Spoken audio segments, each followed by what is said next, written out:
What up, everybody? Mr. Corey, how you doing, sir? Good, good. Sorry, I got a little backfeed here. I got to keep this up because StreamYard likes to do some little sneaky shit every once in a while. So I gotta maintain and I gotta watch it and make sure it's doing its thing here. Bot rigs, huh? Yeah. So I've been noticing a lot of bots in the channel, and I've been talking to some other creators and everything, and they're saying that any of the spam or scanners, whatever, or people just talking shit in the chat. Yeah, I'm gonna have to kick them out. So if you guys see anything unusual or whatever, fucking bring it to my attention, and we'll get it handled on the spot. Mr. Noob, how we doing, sir? I saw you in that video that was Street Society, Texas Street Society. I think it was. He just got his fucking ZL1 stolen or whatever. I didn't know people were trying to steal your stuff too, man. And I just saw that a little bit ago. I was kind of bummed for the dude, but yeah. Mr. Pigpen, how we doing, sir? Wouldn't you like to know? That's a fucking lie. Wait. Mr. Potato's ass. Okay, you're good. I remember that ass anywhere. Okay, I gotcha. So, anyways, we got some news about through GM. Yeah, through GM Authority. I saw an ad, and I'm like, oh shit, here we go. It's starting. Slow roll. So, yeah, the new Camaro. I think it's starting.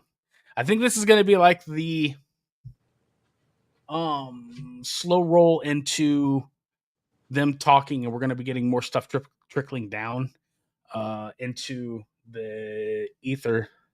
This is weird. I haven't done this in a while, so I'm gonna have to knock the fucking dust off the old microphone here. Mr. Burley, what's up? Nah, yeah, you cussing at us already. The EV. Corey, do you think this is going to come back as an EV? No. What's your honest opinion here? You don't think it's going to come back? I think they're done with EVs. You think? My honest opinion. Oh, yeah. Why? Because it costs them so much money and they ain't selling. Yeah. The thing is, they were forced into this. They built gasoline engines now for 100 years. They're not going to they're not going to just go and build EVs because they wanted to. They were forced into it. I agree with that. They've lost a lot of money. I'm not saying they're going to stop EVs altogether, but you're not going to see no big push on EVs, at least for 4 years, the next 4 years. Yeah. They're going to have to. They're going to have to be forced. Yeah. Who's going to have to be forced? The manufacturers. They're not going to sink no more money in EVs, I don't think. No, sir. I think you're right. Mr. Noob said cafe standards. So anyways, I wanted to bring this up. I'll just add it in here. Let's get out of the way. Because I know StreamYard has atrocious fucking. So, anyways, I found this. This was dated March 12th, just last month or so. And anyways, I read through this. You can go and I'm just going to bring it up here. And this is on the EPA's website, epa.gov. If you want, go check it out yourself. You can play the YouTube video and all this. But anyways, pretty much what it's going to come down to is that they're going to be rolling they're going to be deregulating. They're going to be rolling back the standards. They're going to be kind of taking the slack off because they were just standing on people's necks holding with the fucking standards. Yeah. Mr. Pigpen says, I want all ice cap. Yeah. I think he's think with that little Miata he's got, he's kind of seeing the benefits of having a super light car. But yeah, um, I don't think that I'm with you. I don't think that they're going. I think that they're seeing that they're losing their ass on the EV cars simply because they're just not. Nobody wants it. Nobody wanted it from the get go, and I think um, it was an agenda pushed. Oh, really fucking in your face. There we go. That's better. I feel like it was just an agenda pushed. The last 4 years, last administration that was in. So yeah, it's going to be. I think that with this new executive order signed in, like I said, I'm not exactly sure like the carbon footprint or the carbon credits parts per million that Trump is going to put in place, but they pretty much stomped on the EV.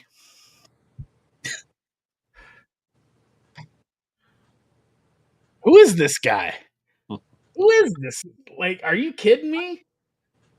Oh my gosh. Yeah. No, motherfucker, a truck.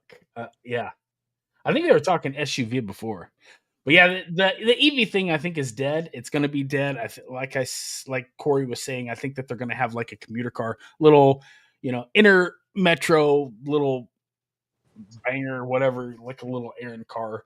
Uh, and I always thought that was fine, but yeah, anymore with all the cameras and everything. I got another video pulled up that we'll be talking about in later, but I just think with all the data acquisition, I think I'm going to set that one out entirely, and I'm just going to go back in time to a more simpler platform. But I will say this, and I still remember the day when I drove to Nebraska and I met up with Mike Burley, and I saw his Z01 pulling up because he had the fucking and correct me, Mike, if I'm wrong, but I think he had PPF and then ceramic coated on top of PPF, and that thing was just like, oh, it was fucking the gloss level on it and the black and the lines. The 6th gen Camaro, and if we get a seventh, I see it. I don't know how they're going to improve on it, but yeah, 6th gen Camaro, I think to this day is specifically the Z01 is the best looking Camaro. Are you Is still the what going now? with six? It's the best looking Camaro. No. I knew it. 69. Yeah. Yeah. Yeah. Color. Color? Yep. I don't know. Don't matter. They all look good. Oh, okay. All right. 69. Yeah. We're that one. We're that one. Okay. Yeah, the 69. Why? And here's the thing: is when I was shopping around for this car that I have now, I was really looking at them, and dude, it's kind of hard. It's kind of hard to tell the difference between because like the first generation of Camaro, they made subtle changes year to year to year. You know what I mean? They didn't do like a 3-year run of this and then do a refresh. What about the 69 did you particularly like there? What did I like about them? It's just Yeah. best looking one. They're bigger than the 67 and 68. They made them. They made them wider, I think it was. Maybe made them a little bit longer. Oh, there's quite a difference between the 68 and the 69. The 67 and 68 pretty much look identical, but the 69's different. Okay. Okay. They all look good. See, I'm learning new shit about the first gen all the time from everybody I talk to. Oh, looks like Sasquatch Bigfoot. He's got yellow. Those cars do look good yellow. Or the Hugger orange. Ooh. He's got one. Ask him. I'm pretty sure that the 69's slightly wider and maybe a little longer too. I can't remember exactly, but I think the dimensions they're bigger. The 69's a little bit bigger than the 68. Yeah. I knew it was going to come up.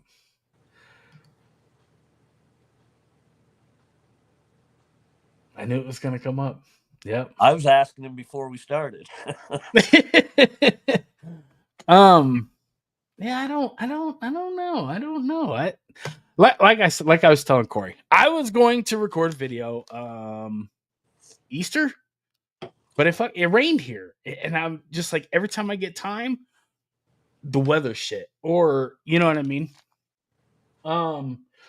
But I just got it. I got a few. I just went today and got a couple more parts. I got a couple problems I need to get ironed out with it because, of course, when you buy a used car, you know what I mean. There's probably a reason people are selling it. So I got some things to iron out here. But as soon as I do, and I'm going to daily it because I need to learn the nuances, what's broke, what needs to get fixed. You know what I'm saying? After that, then we'll get something kicked out here. But yep. I trust me. I felt bad. I got the title right here. I got to go get it retitled and all that. I have, like I said, I just put insurance on the damn thing. Drove it a couple times, and yeah, dude, it's sick. I love being back in the fourth. I don't know why. It's mind boggling to me. So you his think car. What? Go ahead. you think Mike Burley should probably get one too? Well, it's peanut butter and jelly, man. I think that he's gonna end up eventually, yeah. And that's it right there. I'm going to do it, but I'm gonna leave it dirty because, like, even I took the T-tops out and I put them in the trunk, and I was like, well, fuck, if I can't drive it, I'm gonna, I might as well clean it up. And then I was like, I started cleaning it. I'm like, nah, I'm gonna leave it the way it is. So, I cleaned it a little bit, and I was going to, and he's full of piss today, isn't he? He's full of piss.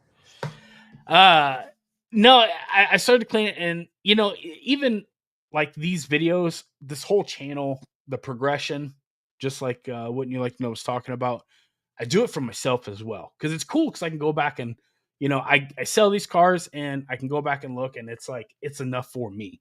So you know what I mean. I want to make a video of it as is, and like I said, it's 170,000 miles, sorry, and it's 30 fucking years old. I ran a Vindicator. I'm waiting to get it back, like my build sheet, but it was made August 16th of 1995. So literally coming up on 30 years, and it's held together awesome. So, oh, hey, Mike, I found when I got it, I found a glove box from Greg Young Chevrolet of Omaha. They sold my car in 2021. So, I thought that was a pretty cool little tidbit. I didn't text you, but yeah. So this car has been around. Supposedly it come from the South. I still have a few more things to figure out, but yeah, I'm going to put a video out here pretty soon. Pretty soon.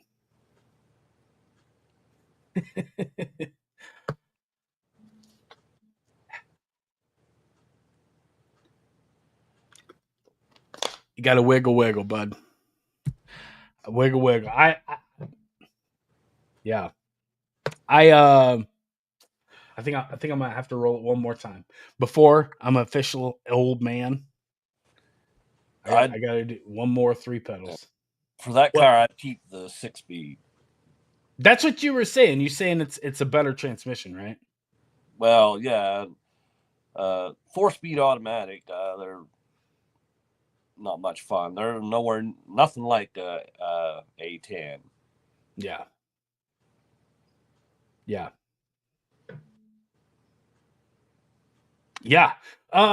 So yes, I did. I took a picture of that sticker sheet, but dude, there's like fucking 50 of those little codes, and from what people were telling me, I saw the BCC or BC/CC, which base coat, clear coat, and the WA 8555. That's the paint code, and then in that cluster of all that shit, I saw Z28. Other than that, I was like, I don't know what I'm looking at. You know what I mean? So that's when I went to online, and I found a place. After searching a link, I found a place that could get me like an original build sheet. And I'm waiting on that as we speak. So I just I paid him today. Matter of fact, I'm gonna check here. Yeah, dude, it's a sweet car. It's a sweet car, and yeah, I could not believe how hard these are getting to find. Are there many up for sale up there in Canada? Not a lot. No, they never Yeah, sold a lot of them fourth gen. Well, they've never sold a lot of Camaros in Canada. Period. that's mind blowing to me because it was made in Ontario, I think. Quebec. Quebec. Yeah, Yeah, all the yeah, fourth gens are made in Quebec. yeah. They still haven't emailed me back. But yeah, dude. It is a crazy cool. I don't know why. I love it. I love it. I don't miss my Z01. I love it. It's got that super low throaty tone. There's a list of shit that instantly just as soon as I hopped in, I drove it. And like I said, I had like overheating problems. I've had um a few things that the reasons that people want to get rid of shit and everything.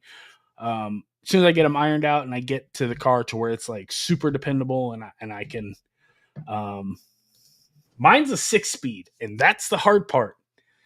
I couldn't find a 3 pedal. I wanted a black car with something other than just the charcoal cloth interior. I want black T-top 6 speed and something that was, I didn't really care. Um, but something that wasn't just like black on black on black. So I found one and damn. Uh yeah, yeah. I just saw one of these cars sell for like $13,000, like a lower mile car. And I'm like, oh, okay, we're hitting that point. So I think I got in like obviously there's better deals to be had, but there was a lot of cars where it was like I was checking Nebraska, Missouri, obviously Illinois, but Illinois is just freaking high on everything. And I was checking Minnesota, so I found this car in Iowa, up by Minnesota, and yeah, it's nuts, man. It's nuts how much these cars, because I was getting these cars for like 500, $750 off Craigslist in high school. You know what I mean? Yeah. So it was really hard to peel out the cash that I had to pay to get this car. But it's cool. I got it. I own it. Like I said, title in hand, no payment.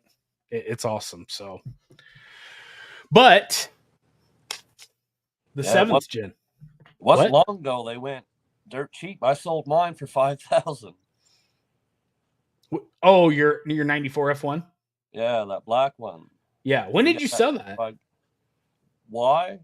Yeah. No, when? Oh, when? Yeah. I think 2016, I think it was. Yeah. That had to have been about the time, because I found the wholesale receipt on this car when it got sold in Nebraska, and it was like right around $2,000. And that was so cheap. That was from a wholesale lot to a dealer lot out in Nebraska, wholesale Des Moines out to a dealership in Omaha. So I was like, wish I could have paid that, you know? Yeah. Jeff Noob says my brother has a 97 white 4-speed in his garage. I'm talking. Oh, his son into buying. That a boy. Does it have the orange stripes with the T-tops? Yeah, it's damn it. Yeah, the 97 was pretty cool. Because I think they got the updated gauges and all that from the 98. You know what I mean? Yeah. So yeah. Fourth gen's a cool car. Fourth gen's a real cool car. So, but the seventh gen, what do you guys think? Now that we got the crew in here, what do you think? You think we're gonna get a seventh gen? Or should we read the ad or that article? It's pretty short. Yeah, I read it. Did you go back and read it? Yeah, I did. Yeah. Okay. I'm going to read it just so everybody's on the same page. So this was the 24th. So that was 2 days ago. So on Thursday, GM says back in February, GM Authority was the first to tell you about an internal effort with GM to bring the next gen. I'm going to talk about that here in a minute. Next gen Camaro to the market, the effort that ultimately fell through. Now we're back with the small but important tidbit about the very proposal. Sources familiar with the matter told GM Authority that the plan involved building the 7th generation Camaro on GM's 2nd generation Alpha platform, a rear wheel drive architecture that had currently underpinned the CT5. Now, I will say the CT5 did get a 2025 refresh, and I think that might be a key component here. So, the last little bit here says first launched in conjunction with the Cadillac ATS sedan in 2013 is the Alpha One, and that was what Camaro 6 was on. The architecture has been praised for its world-class driving dynamics and solid feel, while also being capable of cradling a plethora of engines from 4 cylinders to 6 cylinders to the atmospheric and supercharged V8s. In subsequent, I can't say that word right now, years, variants of Alpha would come to underpin various of other models. And they list out all of the Alpha 1 models. There's pretty much everything that was built in the Lansing, Michigan plant. And then the last little bit says, had the 7th generation Camaro been based off the Alpha 2 platform, that's kind of, I'm going to talk about that here in a bit too. It would have been likely built at the GM Lansing Grand River plant, the only facility in North America that has built vehicles on the Alpha architecture while delivering a world-class driving experience similar to that of the 6th generation model. Alice, the proposal model, was blown apart in quotation marks by decision makers due to the business case not being strong enough as key business level performance targets, such as sales volume, forecast, and profitability metrics were not met. So pretty much, now, what do you think this article's telling us, Corey? They don't know any more about it than we do. I think they're teasing us. I think they're fucking with us, and I think they're swatting at the hornet's nest. Is what I think that they're doing. I think they're kind of prepping us with the Cadillac, because everything we get is trickled down from Cadillac. I mean, it always has been, probably always will be. What's that? So they're still building one of them CT at whatever. Yeah, CT5. Cadillac. Yep. Well, how come they can't build a Camaro on the same production line? I mean, if you can build the Cadillac, why can't you build a Camaro? That's a good damn question, sir. That is a very good question. And another thing, if you build a new Camaro, why can't you build a Chevelle SS at the same time? Ooh, there was talks same about platform or whatever, but it could be like the more high end, a little more expensive or whatever. But I thought Pontiac was coming back. Well, there you go. You can build a Trans Am. It doesn't have to be a Pontiac. It can just be Trans Am. Ooh, interesting. I like that. I mean, I don't know if it would help sales or not, but you never know. I'm gonna talk about that here in a bit. Unless people can get back to disposable income, seems unlikely to me. As much as vehicles cost, buyers are looking for function and practicality. I agree with and that. reliability. Yep. Yeah. But here's another thing. Remember how they come out with the LT1 version? Yes, sir. But it was, what was it, 3 or 4 years into the production that they introduced it. Okay. Well, if they could do the same thing, but engineer it right from the get-go to be a cheaper model. No air conditioning, like get rid of a lot of stuff that can lower the price. Imagine if you could match the price of, say, a Toyota. What's the Toyota G8 or GR? I don't know what they're called. Is The that Subaru. little Yeah. GR86 or something? Yeah. If you can match the price of that, only you got a V8 rear-wheel drive. Yeah. There could be some sales. Yeah.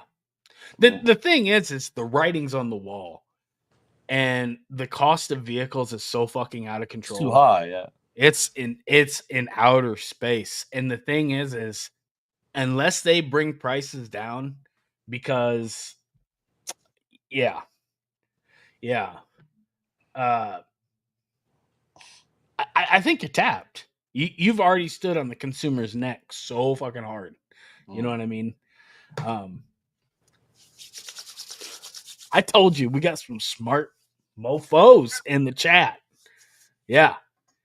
Yeah, Mary obviously does not give a shit.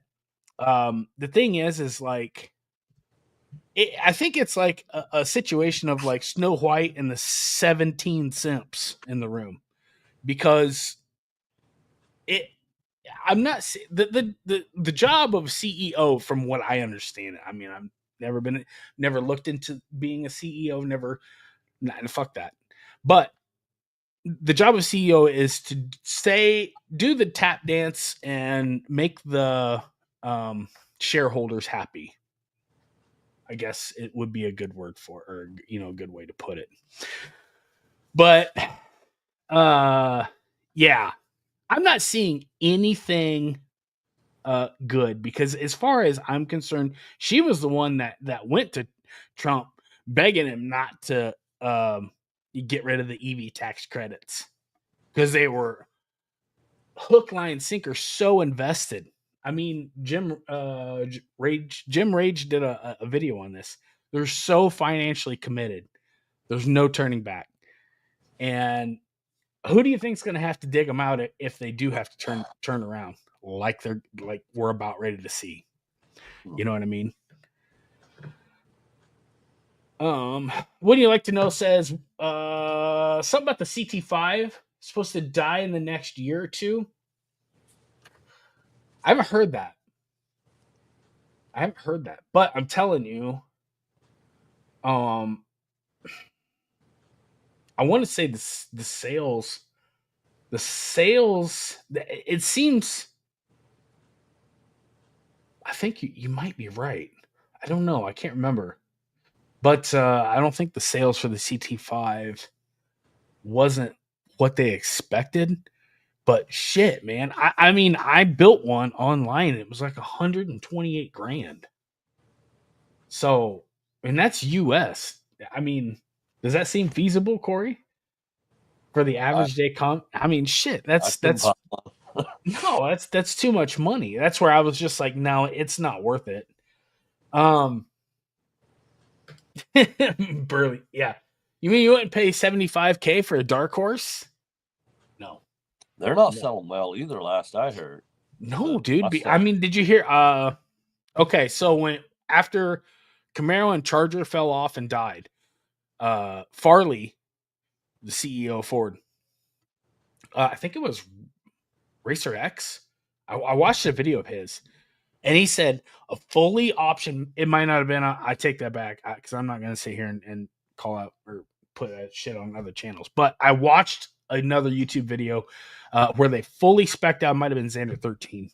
Fully spec'd out regular Coyote premium, Mustang, all the way to the hill. Checked every box, and it was like $93,000 for a Mustang.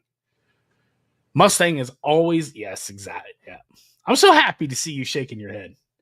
Yeah. Because Mustang has always been like the cheap, you know what I mean? It's always been the least expensive entry point to a V8 sports car, right? And not this last generation. I think the Camaro was. Was it? I believe the LT1 Camaro, when they came out with that package, I'm pretty sure that was cheaper than V8.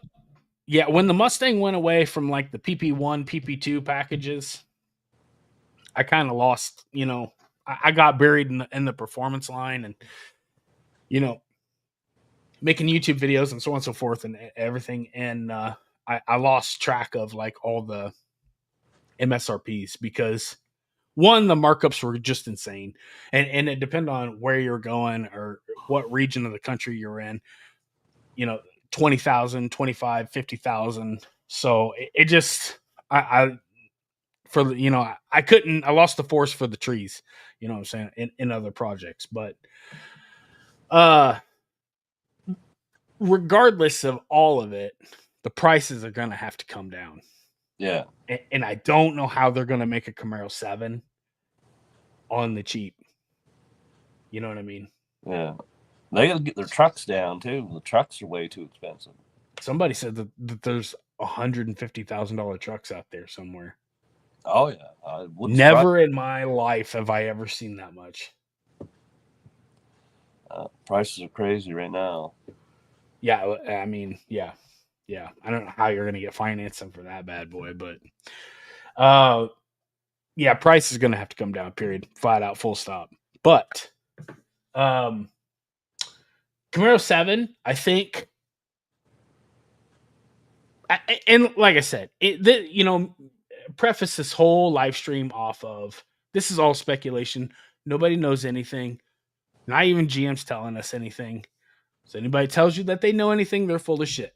Okay, so I think that they're going to have to go back and they're going to have to repurpose the Alpha 2 platform. I know they said they're not going to do it, but it's either that or it's going to be an EV. And they know that the EV, I know that they know the EV is financial suicide. Well, they say the new, what is it, Charger EV? Is that a Charger? Last I heard, the sales weren't very good on them. It's an EV. Nobody wanted. It's ugly. Everybody hates. You know what I mean? I want to bring back the Challenger. What's that? So I want them to bring back the Challenger. I want to bring back the Viper. But supposedly, I think I saw a thumbnail for another video out there, but I didn't click on and watch because, like I said, with everything I got going on, I just got a shitload of shit going on. So I really got to be diligent about what I do with my time. But I think the Camaro 7, it will come back. It's just, I think maybe, wouldn't you like to know, Mr. Chris is right. I'm going to dig into that. Maybe that's right. And I think, that they're going to have to, I think either the Cadillac is going to die off because I don't think it hasn't went before Congress or any kind of legislature or whatever, but I haven't heard of Mary Barra's proposal because she wants the taxpayer to grant, or she wants the government to grant $5 billion to she wants to gut that entire factory and restructure it and retool it to build EVs. So yeah, I know. I know what you're thinking, bud. Yeah, but I don't think that that's going to happen. I think she's going to get the door slammed in her face, and I think that they're going to be building gas vehicle, or you know what I mean. Yeah. I think that 6th generation V8 is going to be put. Would anybody like to take a wager that if anybody still thinks it's going to be EV? Does anybody think it's going to be EV still? Put it in the chat. I'm going to be watching for a little bit here. Mr. Wouldn't like to know says he says you can get $15,000 off a new Charger where he's at. Are you in Indiana? I think. Yeah. Burley, you think it's going to be EV? Okay, we're gonna. I'm gonna figure out a way to bet something. I don't see it happening. I think it's going to be financial suicide if they do. It's going to be a kamikaze mission from hell.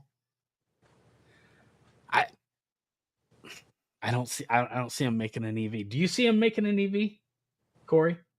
No, the EVs aren't. They're not selling.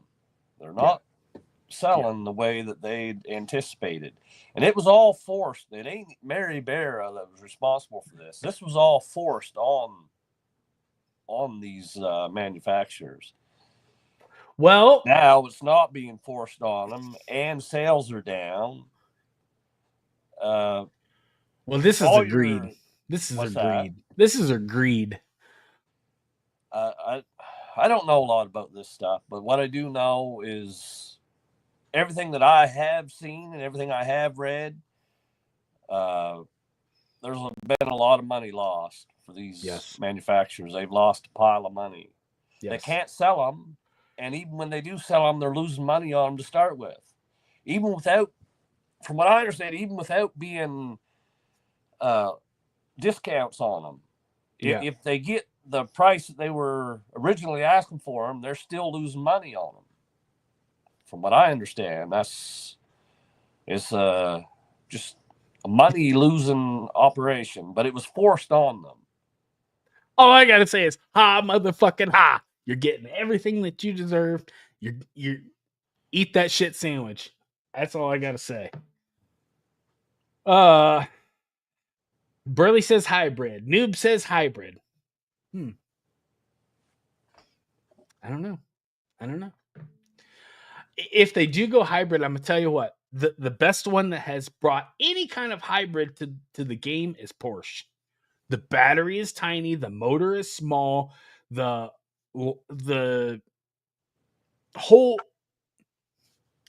EV system that's added to the drivetrain as a whole, it's light and it produces a lot of power. And if there's going to be any kind of hybrid system, that's going to be the one that will push the enthusiast or the performance line forward, I believe. I think that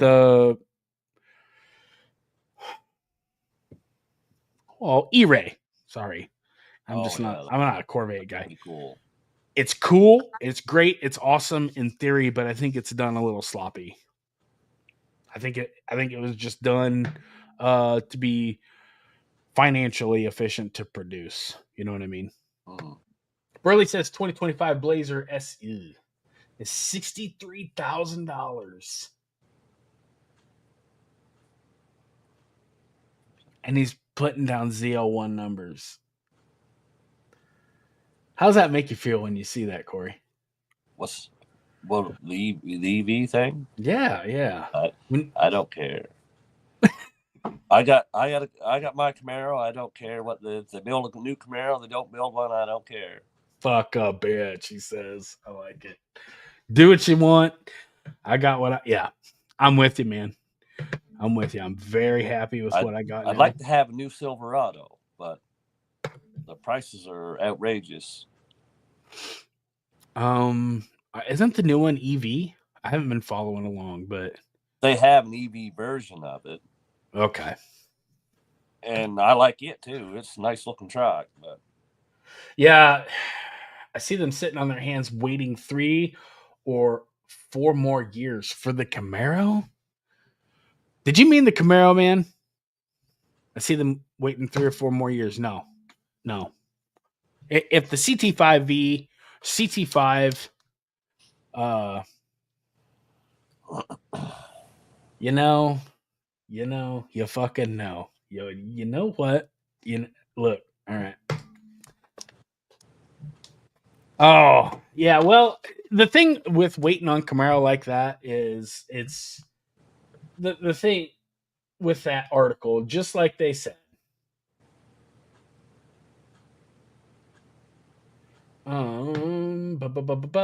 6th generation Camaro. It's been blown apart.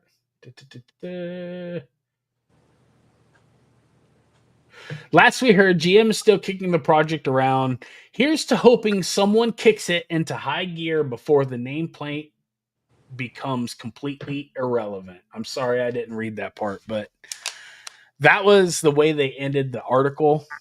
That was at the very bottom there. But I think that's like a 12-month. It's just my personal speculation. I know that I think I read somewhere that September is usually when they, but I think maybe this time next summer we'll be seeing some spy shots, or we're going to be hearing something of Camaro 7. That's gonna be my speculation.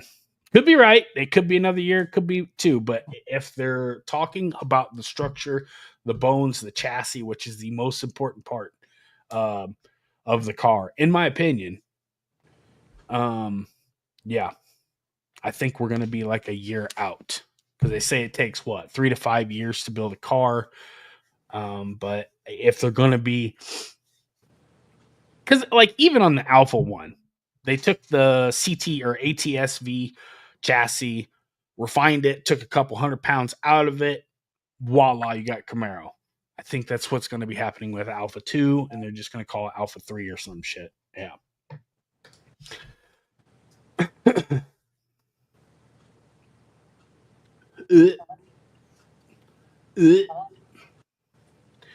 No, it's going to be. I just don't see them making an EV. I just don't. No. I don't. I don't see. They can't make sense of producing EV of the models that they have in current production right now. I think I heard that they're going to be scrapping the production of the charger stations. Have you heard that at all, or do you even keep tabs on them? Because I'm gonna be honest with you. Since I got rid of my Camaro 6 and I stopped like constantly uploading, I haven't really been following GM Authority just because it seems like it's like EV this, SUV that, and you might sprinkle in an article of, hey, remember when shit was cool? Maybe you might get something on ZR1 or Z06. And that seems to be what the trend has been. No, I don't pay attention to none of that EV stuff. I just skip right over them articles. A lot of times I just read the highlights. If there's something going bad with EVs or losing money, I kind of enjoy that. But as far as reading the whole article, I don't waste my time. Yeah, it's like life without Facebook. You're probably better off. Perhaps it's in development and the emission standards are gone. The monster is unleashed. And welcome to the man. You are faced. You're just one end or the other. But I like where your head's at right now. I like where your head's at this moment. Yeah. I think that them with the ZR1, I think the ZR1's kind of set like a standard, a pace. You know what I mean? Do you think that 1,000 horsepower car is going to be the norm, Corey?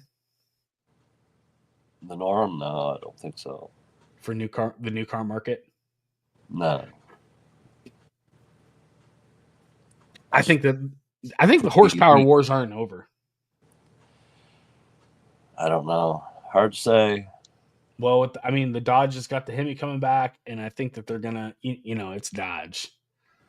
They're gonna hit the ground running, and I think with GM with this new 6th-gen, I think that they're finally going to give us port and direct, all in one.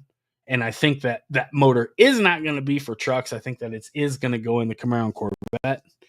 I think I heard speculation somewhere else of somebody else talking about that truck or that motor it's going. There's already talks of it going into the 2028 or 2029 C9 Corvette.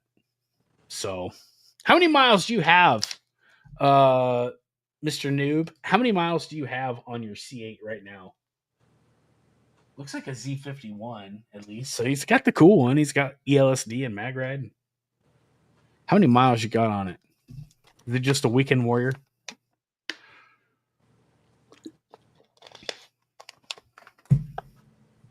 Mr. Wouldn't you like to know says until Mary says GM is moving away from the 2035 electric lineup, I think they will wait. Well, they can't sit on their hands forever. 6,400. You drive it more. Hmm. It's not bad because you just got rid of it like a year ago, I think. So maybe less than a year. It's not bad. But down there in Texas, in Dallas, come on. I'd be driving that damn thing every day. I think that they can't wait.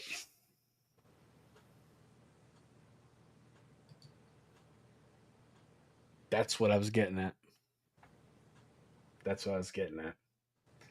The ZL1 1LE equivalent, maybe. I think the Z28, they might have to recycle that back in because it's weird now. Now that Z28 was the most common V8 model in the fourth gen, you know what I mean? Yeah. So it's weird doing the flip flop, blah blah blah. Yeah, August 24th. Okay, yeah, so not even a year. Yeah, you're actually okay. Not too bad. Not too bad. Um, if it came back, oh yeah. Here's the part that scares me. Where's the part where you need a fucking like a license or some kind of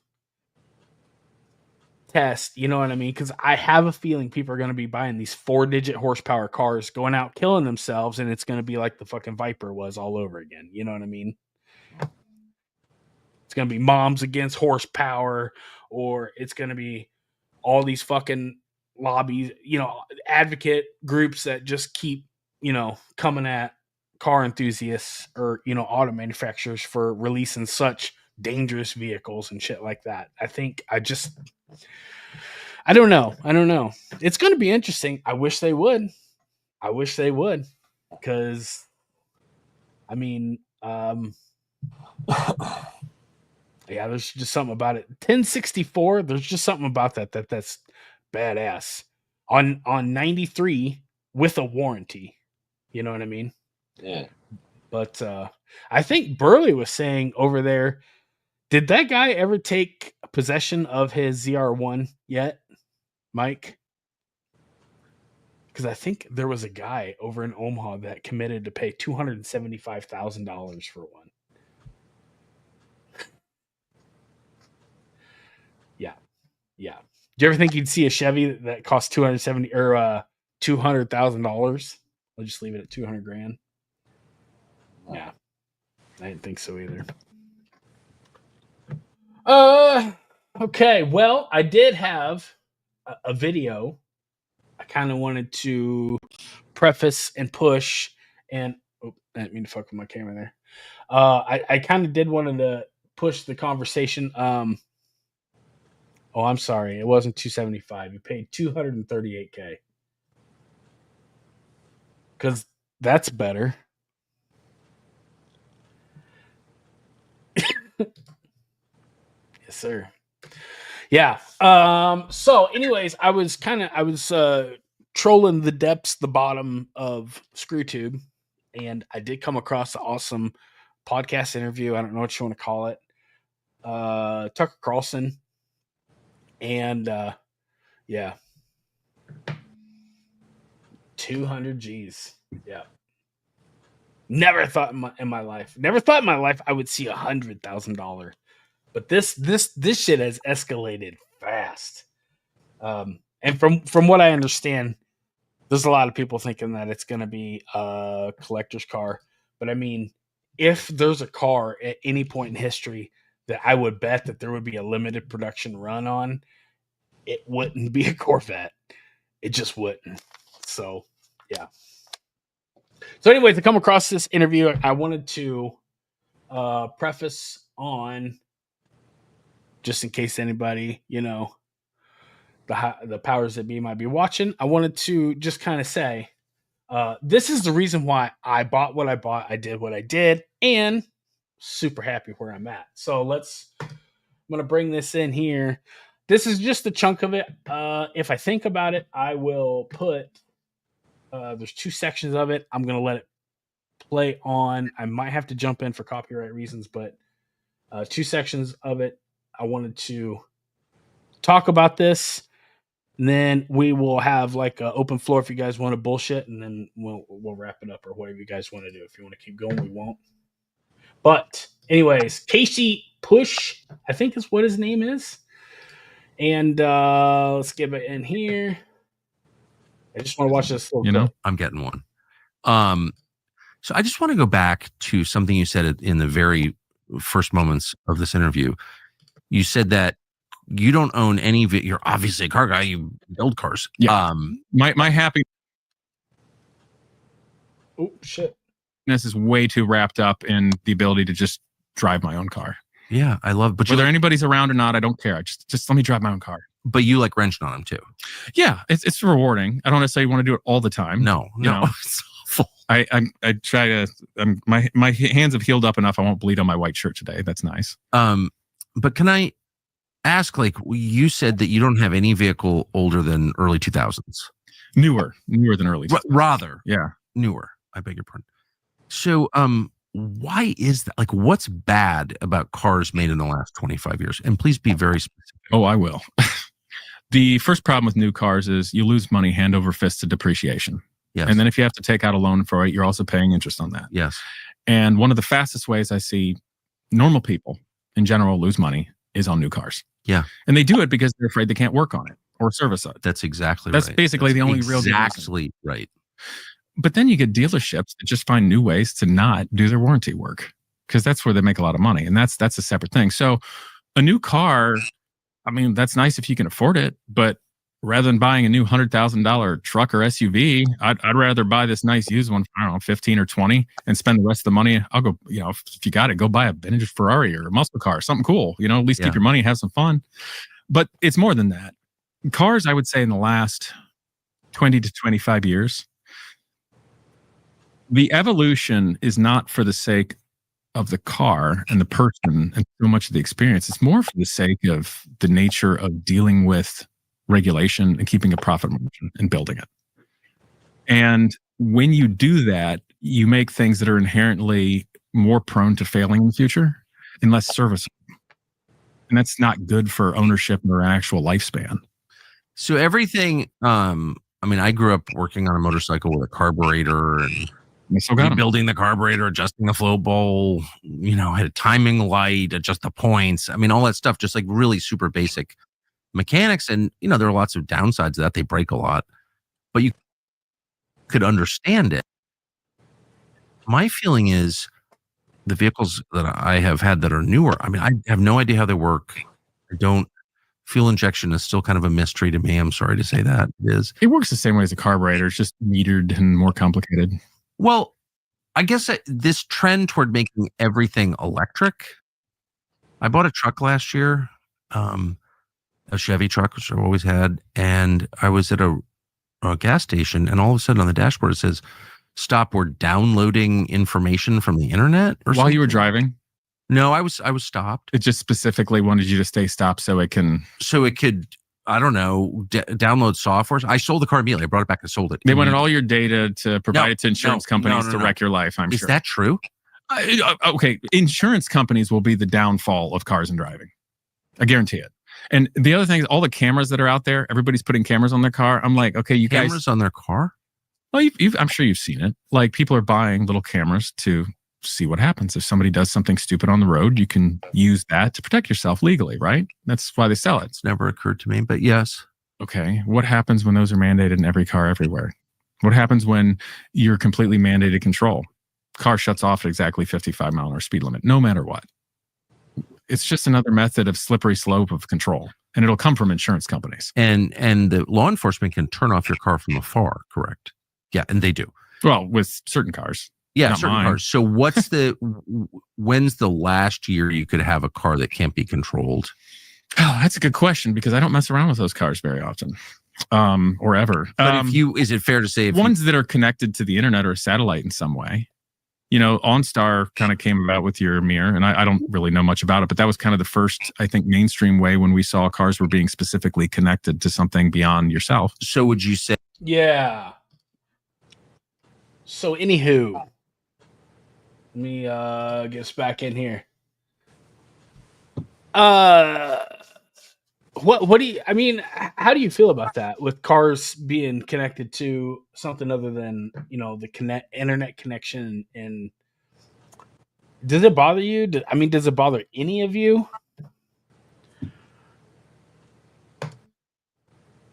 Definite vehicles become easier to diagnose, harder to service. It can be done, however. This is true, I think. This is true. Because the car will tell on itself a lot easier. It's a lot easier to diagnose stuff because it's more isolated. Because what he's about to go into here in a little bit with the modules, CAN bus system, and everything. But yes, Joshua, I prefer analog too, sir. But kind of prefacing off of what Joshua just said, there's a lot of stuff that's woven into the CAN bus system that you can't get out. Because that was my thing on why. Burley. I was watching the chat here.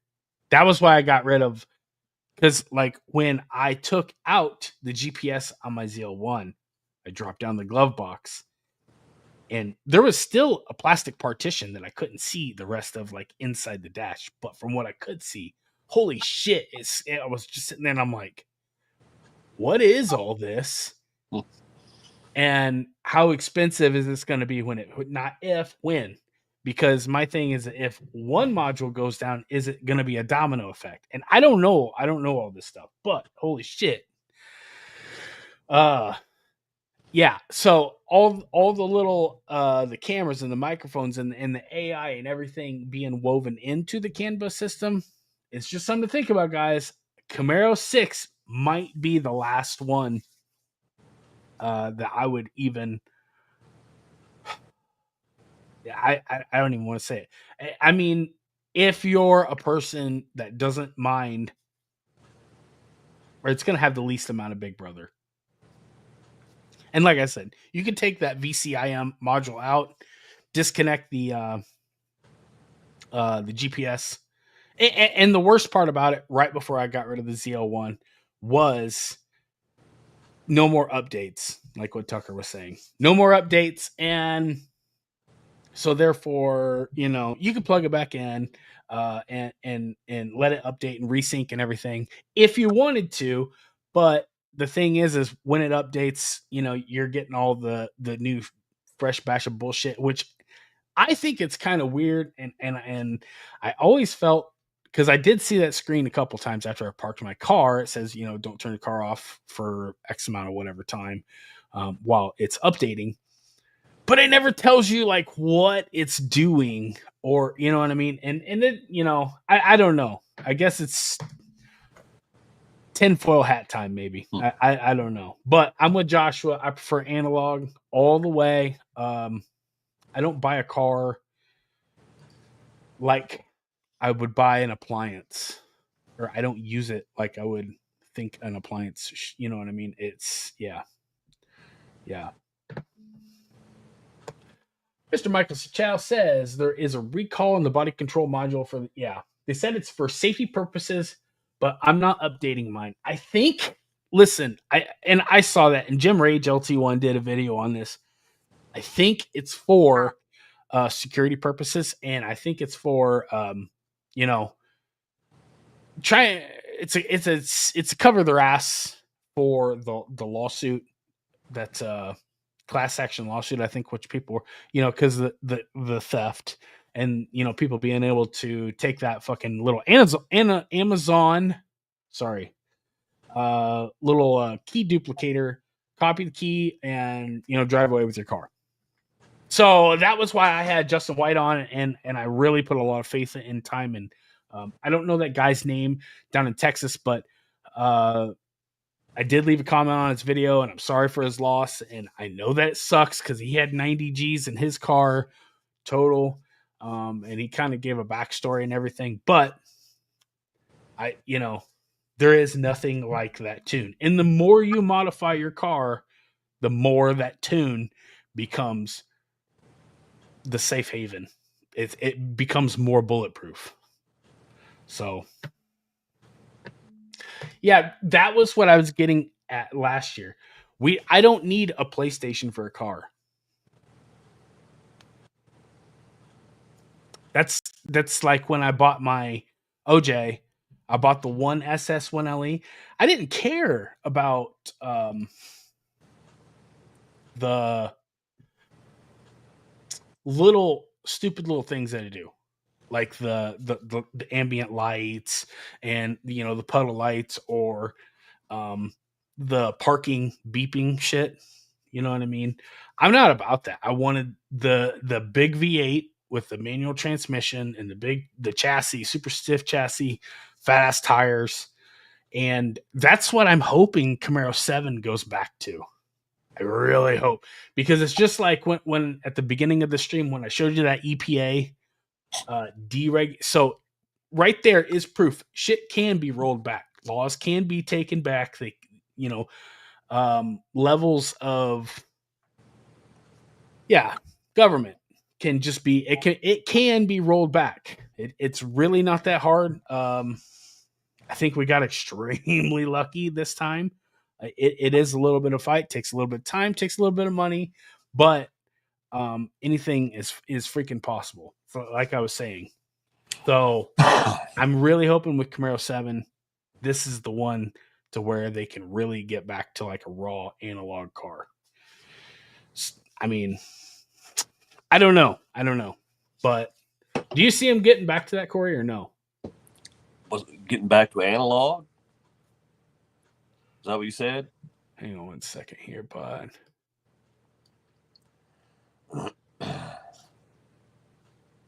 Oh shit! I lost audio. Can you hear me fine? I can hear you. Yeah. Okay. All right, man. Here, hang on one second.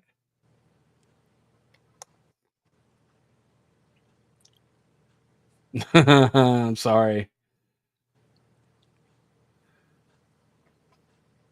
Is that better? Can you hear me now? I could hear you before. Okay. All right. Perfect. All right. My thing's cut off audio on me. I couldn't hear you. I'm sorry. Again, one more time. I didn't hear you. Do you think that they will get back to an analog, or do you think they're going to be getting more into? No, they're going to get more. They're going to get the point that you're not going to be able to. Well, what I was going to say is you're not going to be able to tune your car, but of course, them guys always figure out a way to get past it. But they'll make it hard. They're going to make it harder, and there's going to be more GPS stuff in it. There's going to be more information being downloaded about you. And this dude's all right. Yeah. No, I agree with you. I think with the whole, I can't remember what state they said it was, but they're trying to bring the silicon chip production to US, and I really think that that's going to either one, it's going to allow them to keep going at the pace that they're going with the old style of chip, and we have a chance going back more analog. Or two, they're going to be taking the chips like they do with the EV. I don't know the name of them. The more complex, updated chips, and we're going to be getting more video game style cars in our future. I think you might be right. There ain't no going back. It's going to get worse. It ain't going to get better. Yeah. I think they should go back. What do you think? They should go back and start building the 4th gens again. I think the 4th gen was the last, because when they came into the 5th and 6th, it was all retro. I think the 4th gen was the last like true on its own from blueprint to reality, the last original Camaro that, you know what I mean? So that, I mean, to me, that means a lot. I like the simple fact of even just like the radio, there's a ton of things that I'm like getting when I sit in this car. There's a ton of just like comparisons you're running through in your head. The radio, the touchscreen, I was still having subscribers like, saying I can't. I think it was Eric Skydog Pigpen saying that he couldn't touch his radio. The screen goes black. And I remember having that. When the car gets under 40 degrees or whatever, you run the risk of all that stuff.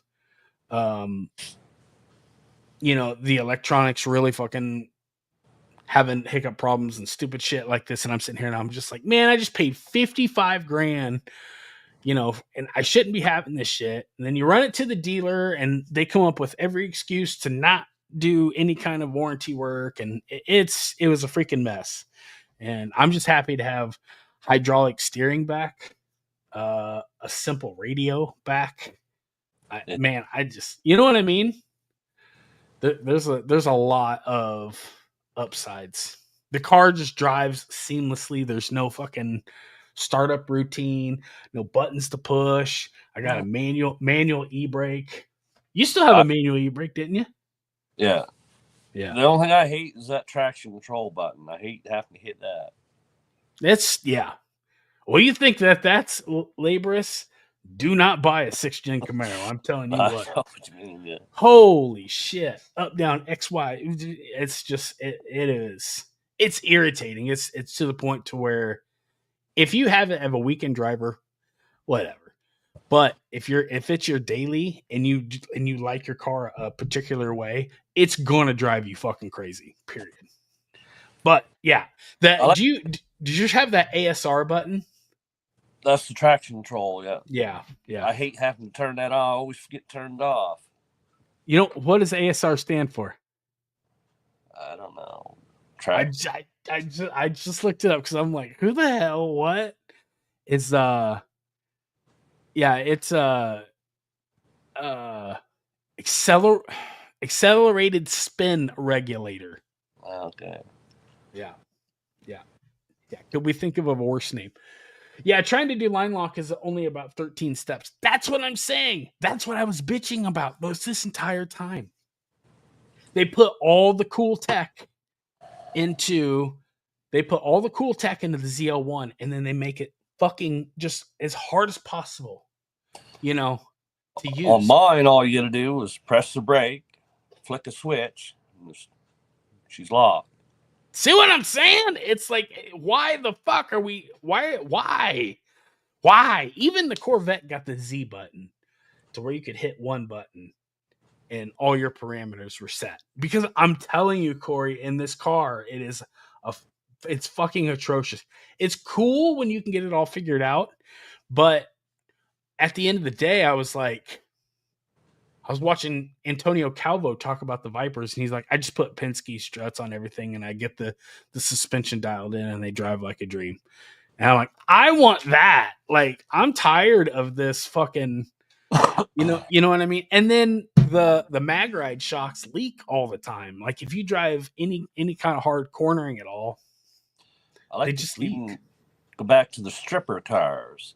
That's what I'm saying. Stripper model. You know that 94? Yes, sir. One that I sold there. Yeah. Roll up windows. Yeah, crank. You had to push the lock. It never had no power locks, no cruise control, no air conditioning. Okay, that sucks. That car had. It's got the automatic. Power steering. It's got They all had power steering. You couldn't get like delete that option, but the only thing it's got, it has T-tops, automatic, and for some reason it had a power seat. I don't know why it had a power seat, but that's it. Nothing else. Yeah. That's another thing. I was just noticing that today. One little lever. Because I'm sitting here and I'm like, why would you put all this weight in the new ZL1 with having 45 directional different ways that you can fucking maneuver and manipulate the seat? Why? That car, because it doesn't have air conditioning, it'll run about 10 to 15 degrees cooler than mine will. You don't have that condenser in the front. Oh, restricting airflow. Yeah, because see, I have it set up same way as mine. It's got a manual fan switch and a 160 thermostat. Yeah. And like I say, you can keep it about 10 degrees cooler than mine with just the only difference being the air conditioner. Same radiator, as far as I can tell. They look the same size. Yeah. I was watching a bunch of old videos, and even the Firehawk, the SLP Firehawk, that one box to tech, which was a massive upgrade back then, was like $3,900. And my car, the list price of my car, $19,400. And it was loaded. You're gonna see. It was loaded. It was to be able to get them cheap. I'd like to know what that one costs. That one that I sold. But why it was low? But out the door, my 2022 ZL1, I paid $77,000. Where are we? How did we get there? You know what I'm saying? A lot more electronics, and plus that supercharger. That's big. They tack a lot of money on for that. Yeah, but damn, bud. I mean, like I said, there's a lot of tech. Just like Mike was saying, there's a lot of tech in that car. And the electric steering, there's a couple benefits. Like if you put it in competitive mode, there's a dealer upgrade which you can do that will double the clamping force. Which I didn't do it because the dealer didn't sound like they were too confident about doing it, and it was like super expensive for what it was. It's almost $1,000 to do this update.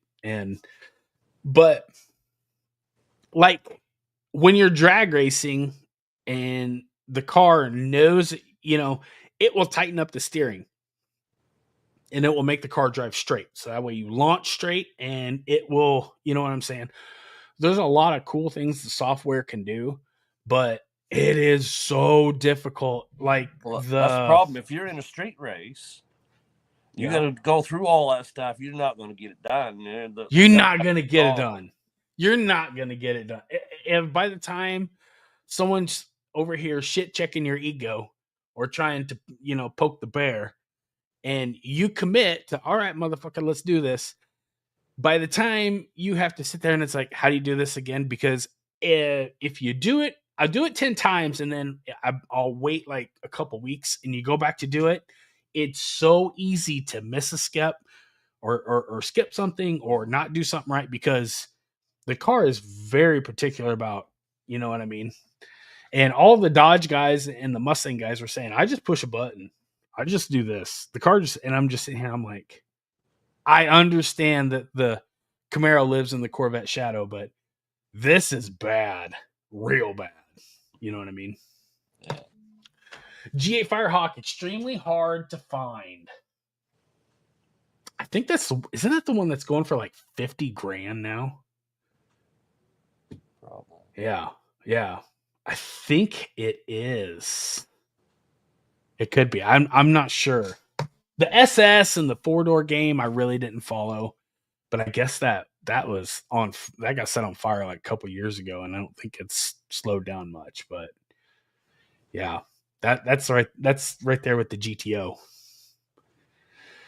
But yes, I don't. I'm hoping Camaro7 they really dial it back. Would you be okay with going to crank windows again?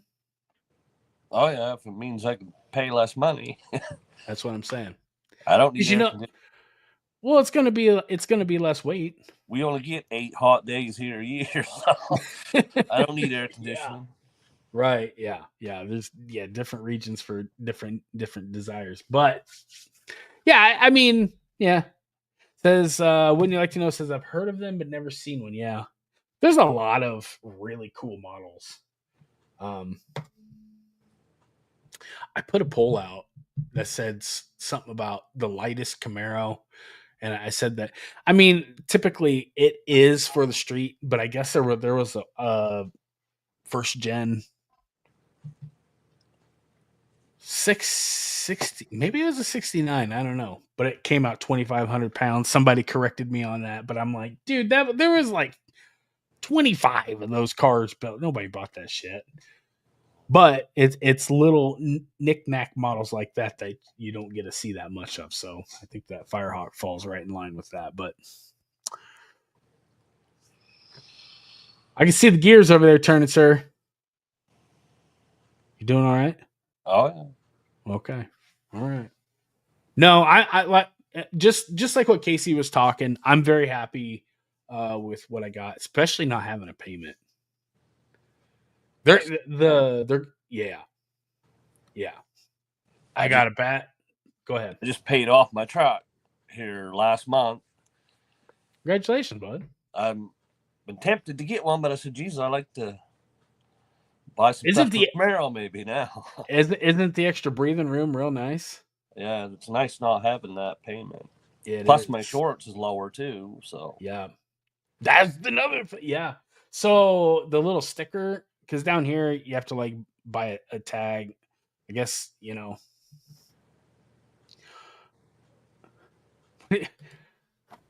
I won't have a payment in 3 years. What does that mean? Did you pay your shit off?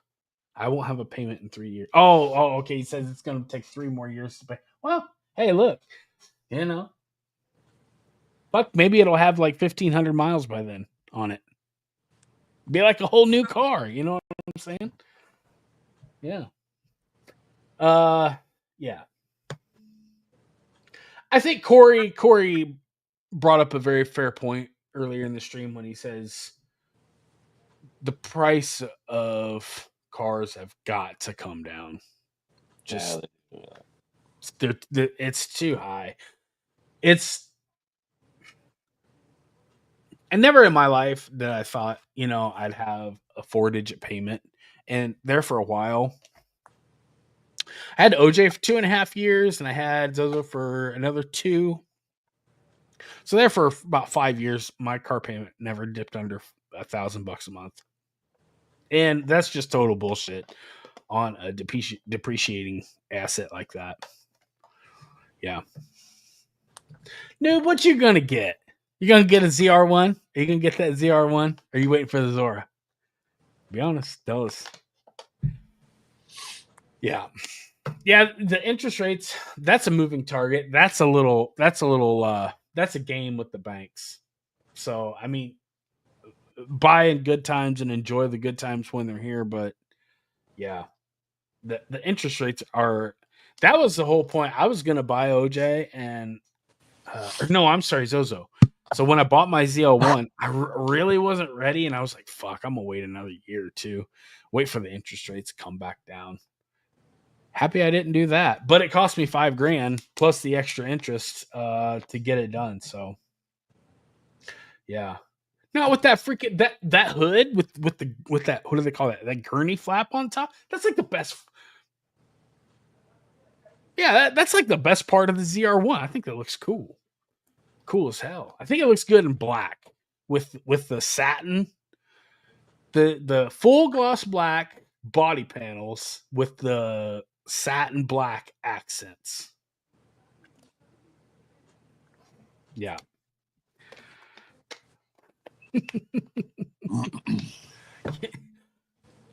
Damn. I'm having a hard time getting over the front end. The whole front end with the valance and everything. Yeah. Yeah. But I mean, I just think that the prices need to freaking come down. I think the days where they say that, the car payment fatigue is through the roof. And yeah, even Mark from CCFB Garage was saying like the average, like the entry level model was like $25,000. You'd be lucky to find something $25,000. This sold for $19,400. I mean, now I understand there's eons apart, but you're talking like basic. I mean, back in the day, what was the beater bomber in '96? Was it the Cavalier? Was that what it was? I think so, yeah. Yeah, how much could you get a Cavalier for? I don't know. I remember when I was in high school and I was working at a Kia dealership, you bought a Sedona and you would get a Rio for free. you remember that when they Oh. had that? Yeah, you bought the minivan Kia and you got the. And I mean, it was like no fucking options. I don't even think it had power steering. Now, a few years ago here, you could get I think it was a Nissan Micra for less than What 10 in the grand. hell is that? Little tiny car, but I think it was less than 10 grand. And this You got here like was a little I don't know, fucking it might have Briggs been and 10 years Stratton. ago now, but What? a Is it an Nissan EV? Micra. Is it an EV? No. It's just a little car. Oh man. But it was under 10 grand. It was the only car available here in Canada under 10 grand. Damn, when was this? I can't remember if it's maybe 10 years ago. I don't think it's quite that long ago. You'd have to look it Yeah. up. Micra. That's what I was about to say. That's not that bad, man. But if you terrible looking car either, really. Really? No, I mean, it was small. I mean, you can't make a small car look good, but it didn't look any worse than other small cars. Is your life in danger if you hit anything bigger than a fucking I don't squirrel? know. I never drove one, but oh yeah. Lucky. Yeah. But I mean, like I said, but you had options. You know what I mean? And I'm sure it came with the warranty. You know what I mean? Mm. Well, I bought it was a 2015 Toyota Corolla. It was only 20 grand. That was 2000. Well, that's 10 years ago, so it was 20 grand for a 2015 Toyota Corolla. Oh, yeah. Okay, so these guys, they're saying it's the Versa here in the States. I did drive one of them. I rented one when I went to Killer Performance, and that thing, fuck, man. Yeah, it was a commitment to pass somebody on the interstate. I mean, you had to be ready, 1, 2, 3, and just fucking wait it out. It's like 30 seconds. But still, I mean, if you was hard up, you could buy a car for 10 grand. You could get around town for less than 10 grand. Yes. But now, I don't think you get anything less than 25 here in Canada. I'm talking Canadian prices. It'd be 25, I think, would be their starting price. Yeah, right.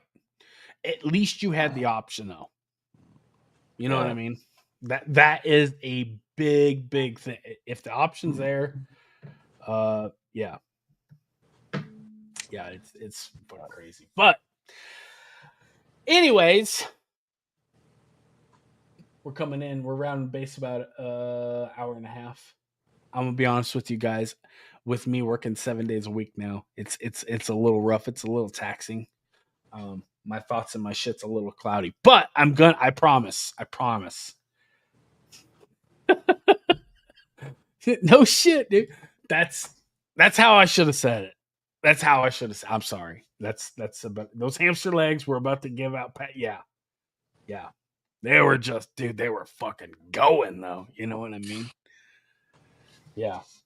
No, it's some of that shit's flat out scary. It's kind of like I was reading, somebody said that LT1 Camaro, it was fucking scary having that 245 tire. They said that they, Chevrolet probably shouldn't have sold it with that small of a tire, giving that much performance. But I think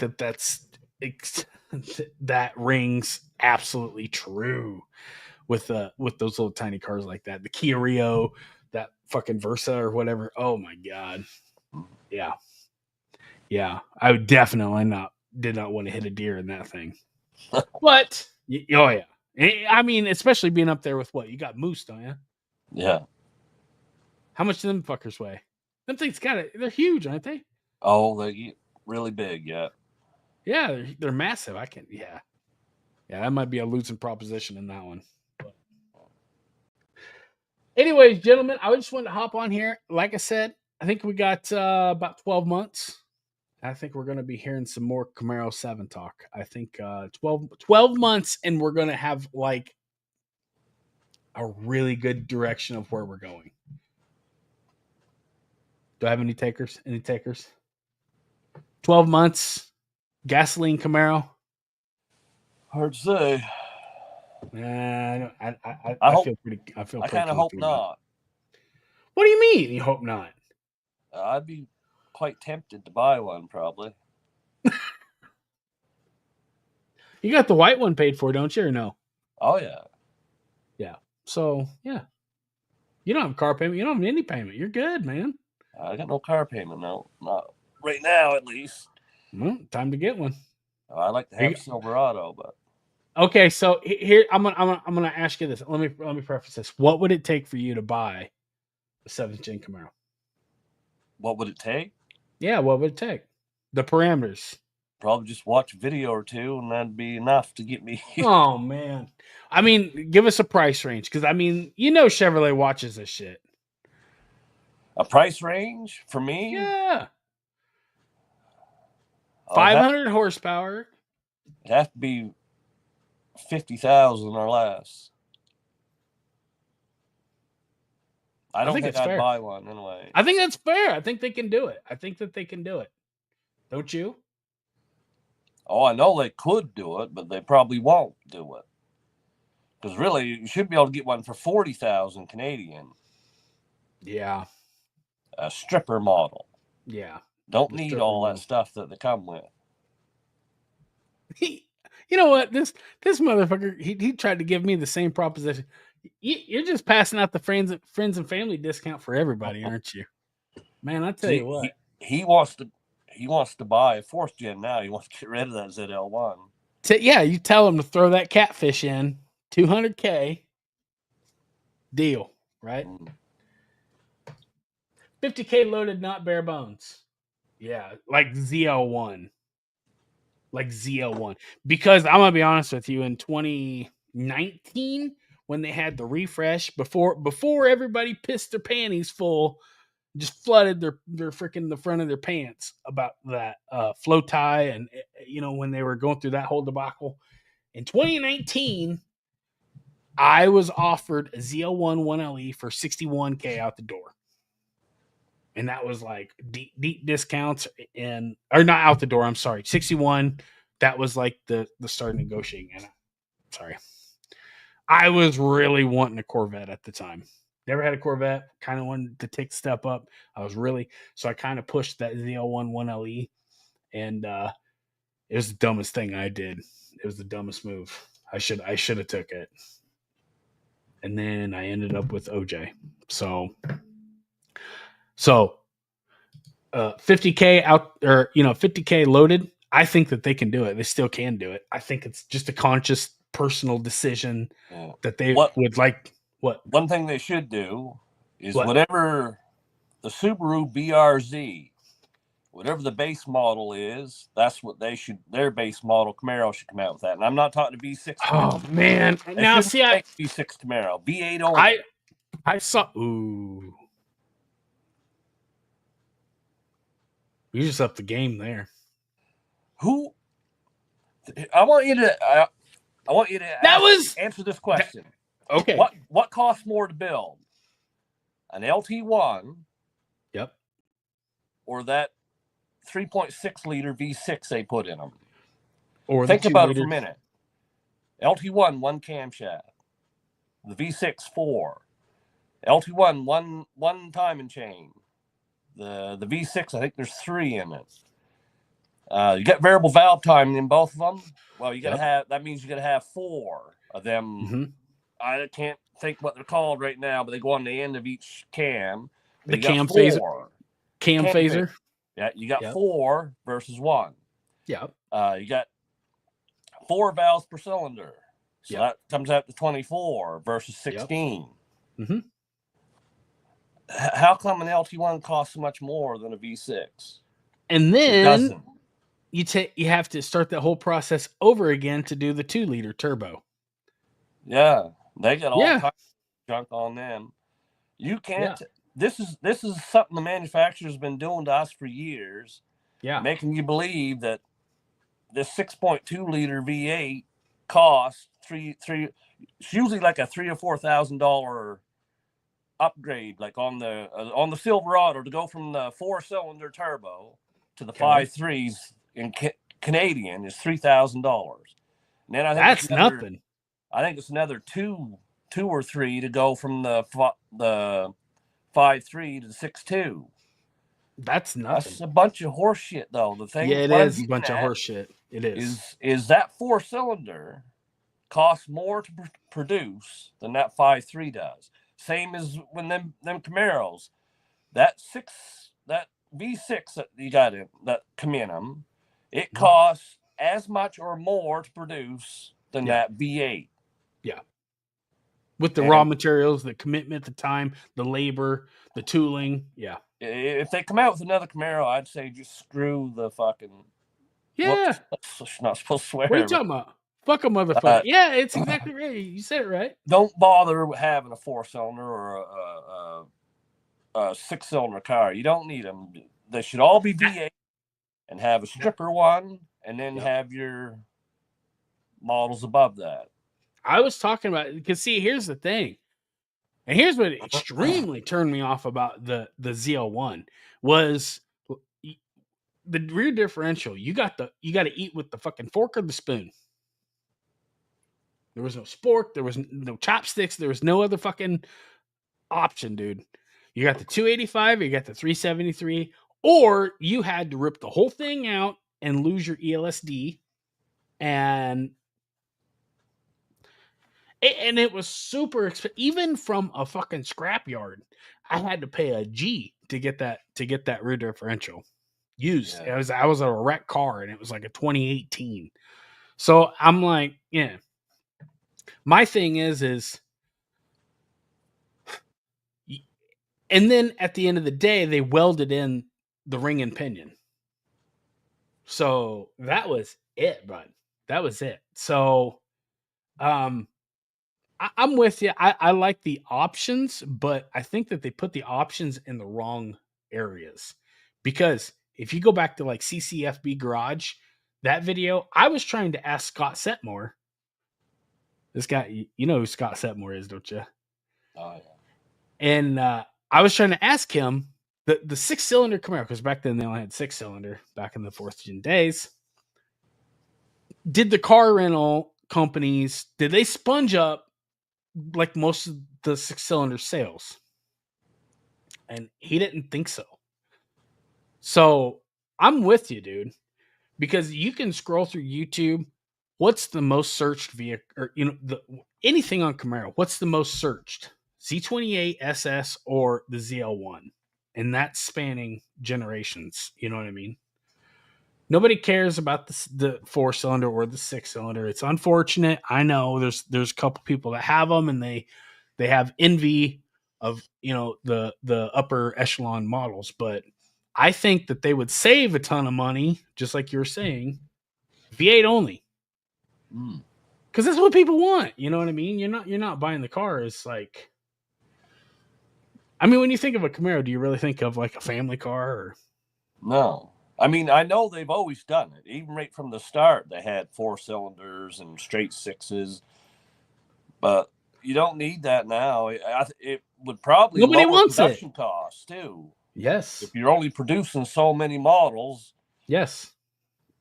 But like I said, they need that BRZ, that Subaru BRZ, whatever the base model is. Yeah. They've got to match that price.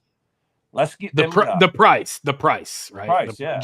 Just the price. It's still a V8 Camaro, but you strip it down enough that you can hit that price. Then they'll get some sales. Yeah, 100%. You got to have visibility too. I know a lot of Camaro guys argue with me on this. I didn't touch on that, but for me and you, we want the Camaro, so we'll get used to it. It don't take long to get used to it. We'll get used to it. But if you have no preference, you just want to buy a muscle car and you're going out and you're doing the smart thing. You're testing. You're taking the Challenger out. You're taking the Mustang out. You're taking the Camaro out. When you set in that Camaro, you're not going to like it after setting in the Challenger and the Mustang. And far as power goes, most people wouldn't even know the difference between the Mustang, Camaro, and Challenger power-wise. You know what I mean? Yeah, it's down to a tenth of a second. You're losing them sales because of the poor visibility. Yeah. And they knew that with the 5th gen why did they turn it around and do the same thing with the 6th gen? The 6th gen's a little better than the 5th gen, but it could have been a lot better than the 5th gen. Do you think marketing plays a role in it? I agree with that too. That's one of the reasons the 5th gen done so good was because the movies, they're Transformer movies. Yes. But the 6th gen car was far superior, even to the 5th way gen. better. Yeah. Oh yeah. To me, it looked better, it performed better, but that doesn't matter if people don't know about it, and it doesn't matter if somebody goes in. Somebody might have spied that car and say that looks like a nice car, and they go sit in it, and then automatically, no, I can't drive this. You know what I mean? Yeah. If it had better visibility. Yeah. It would that load slung roof, the belt line on the doors. I measured the window. The glass was 10 inches. Yeah, it's like I said. Think about it, man. Yeah. Me and you, that don't bother us. We want a Camaro. We know that the Camaro is better than the Mustang and the Challenger. But just somebody off the street, they don't know that. Yeah. So when they get in it, test drive it, as soon as they get in that Camaro, they're not going to like the visibility. Even though you and I know that it's only going to take a few days and you'll get used to it anyway. Yeah. But somebody brand new, they're going to like the visibility in the Mustang and the Challenger a lot better than the Camaro. And that, to me, that really hurt the Camaro sales. And then, like you said, no advertising, so nobody really knew much about it. And the movies were long done, the Transformer movies or whatever. Yeah. But movies in general. Yeah. But it is, in my opinion, the Camaro was one of the best cars, not just in North America, in the world, in my opinion. Yeah. When you consider price and what you got for your money, even though I wish they would have had a little cheaper models. Yes. But when compared to the competition, to me, the Camaro wins hands down. Oh yeah. 716 on the ring. There was a bunch of cars that were 5 times the price they couldn't. But I mean, just a couple things held it back. Couple things held it back big time, and I think that I think the marketing, and I think that I've been talking to people even back in the day. I think when you're going on the website, the building price, I think they need to add more boxes. Everybody got the same color interior. Everybody got the same interior. It was down to the stitching. Naturally aspirated V8 models got silver stitching, and supercharged V8 models got red stitching. That was what we got. Yeah. But you know, that LT1 model, that was a good idea that come out with. It's just too bad it couldn't have started right from 2016. Yeah. It was too late. Yeah. You know what I mean? It was too late. It was an awesome car. Like I said, hindsight's 2020, but had I had to do it all over again, I don't even think I would have went with the V6. I think I would have bought that LT1 and built that. But I like the transmission in the middle of the car. I don't like the torque tube. I don't like you know what I mean? I don't like the way the Vet's set up when it was front engine. I just think that the Camaro is a far superior GT car. They didn't talk about it. Nobody knew about it. And man, it was just, like I said, the Camaro, just like you said, it's far superior than the Dodge, the Challenger, the Charger, the Mustang, all of them, because of the chassis, the ELSD, the mag ride, the way it was set up, the stiffness of it, everything that the car knew what was going on. That was what sold it, because you could throw horsepower in any fucking thing. You know what I mean? And that's why people were wrecking Hellcats. Go ahead. I'm sorry. Oh, what I was going to say is, even that engine, I like the idea that, I know it's outdated, but to me, a pushrod engine, I just like them a lot better than the Camaro, the multi-cam. Yeah, because I mean, when you go to cam your car, 4 of them, really? Yeah. You can spend $2,000 on cams. No thanks. I'll pass. I'm good. It's a shame, really, that GM finally came out with one of the best products they ever had, and they went and killed it way before its time. There was a couple tracks the Camaro was faster than the Z06 Vet. Yeah, oh, don't surprise me. Yeah, they're nice. Yeah. They're a nice car. We'll probably never see one like that again, really. If they bring it back, they're gonna have to come back swinging, because they're gonna have to top the 6th gen, don't you think? I don't know if they can.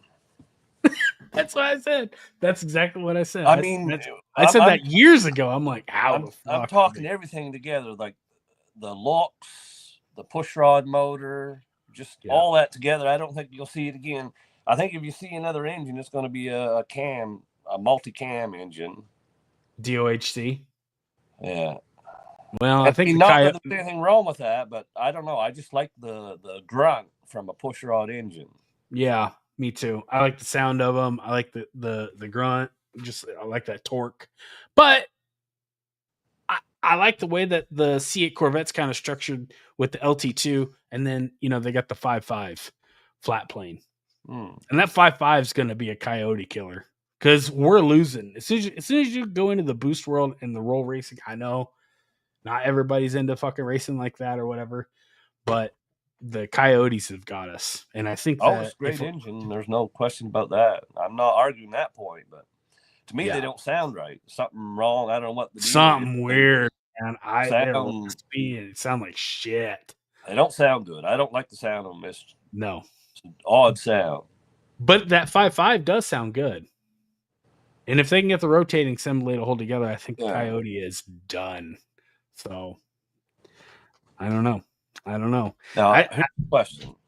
Okay. Would it be possible to take a 1969 Camaro and build that today on that Zeta 2 chassis? Like, instead of the engineers trying to pin out a design or a car or whatever, just say, here's your design, put it on this chassis, and have all your safety, your crumple zones and all that stuff. But this is what it looks like. Why wouldn't that be possible? There's a bunch of safety regulations and packaging. The lights. I'm not talking about build the car like they did in '69. I'm saying this is what the car is going to look like. Yeah. Put it on your new chassis with all your crumple zones and all that stuff, but this is what it looks like. They can do that. That's spend all the time pretty much how they fucking do it. Just build a 1969 Camaro. There you go. It's already designed. They already save you all kinds of money right there. You don't have to do no model out of clay or whatever the hell they do. And you're done. They probably don't do that no more anyway. They're probably all on computer. They do both. They do both. They do the. But you don't have to design it. There it is. It's already there. Yeah. Everybody and it's a winner. Everybody loves it. You know what I mean? The only thing that I wouldn't do. One thing they do with these retro cars is the inside. They try to mimic the old cars too. I don't want that. I want a modern interior. Yeah. That's why I said with the 1969 Camaro look outside. That's why I said with the 4th gen. That retro wasn't a thing. I think that's why the WS6 Trans Am is an icon. That's why I think it makes it unique in of itself. Oh, it's because nice. it's dude, and even today it still looks better than it looks better than most new cars. But I mean, the simple fact is that car was a progression in of itself by itself, and I think Scott and the team did a fucking fantastic job on that car, especially 93, 97. That's my favorite, but I'm gonna get to that in another video. So, but 5.3 and what? I'm sorry, did I not see that comment? I didn't see it come in. Gen 5.3. Gen 5.3. What's he talking about? Well, I think you might mean the Gen 5, only a 0.3 version of it. Gen 6.3? No. I think what he means is, okay, the LT1 was a Gen 5 engine. Yes. Okay, he might mean same Gen 5 engine, but just a 0.3 is in improvements or something. Maybe I don't know. Oh yeah. Okay. Okay. Yeah. Yeah. I'm really, really happy with the Gen 5 LT. I They're think that still they need using to them keep right going. now. I think they need to keep going with it. There's a lot of awesome improvements in it, but I'm going to do a video on this, but there's a lot of shortcuts they took in production that really it makes it feel cheap and cheesy and chintzy. But I think that they need to throw port injection in like they did on the Coyote Yeah, too. that'd be good. Yeah. Yes. Corey's Gen 7 design. Gen 5 was okay. I see what he's talking about. Josh was saying that one, motherfucker. Yeah. Okay, I got you. Yeah. So he's saying instead of 5.1, 5.2, 5.2 is the 14 to 15, and then 5.3 would be what you want. Yeah. I don't like the retro deal. I like I wish they would just keep making shit that's like fresh and innovating. I feel like the market has gotten stagnant and we're kind of just like plateauing off, and you know what I mean, we're like flatlined right now maybe. Yeah. And you know what I mean, and it's becoming a fucking mess, and the internet tells the manufacturers what they want. We like this, we want this, we want this, they like this would be awesome, hey, how about this, how about that, and then nothing ever fucking it's like, well, we're just gonna do this. Mr. Burley says, do you think that it was a mistake getting rid of the Z28 7-liter 427?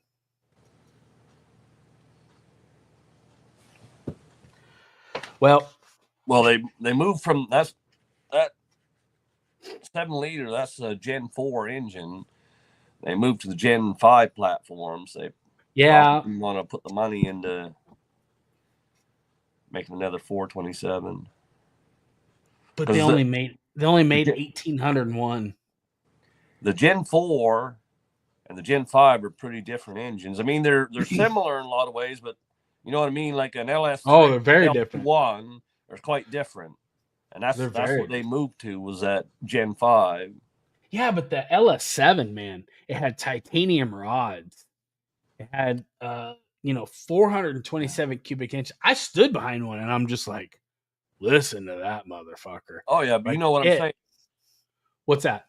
Is they moved to a different architecture, basically. Yeah.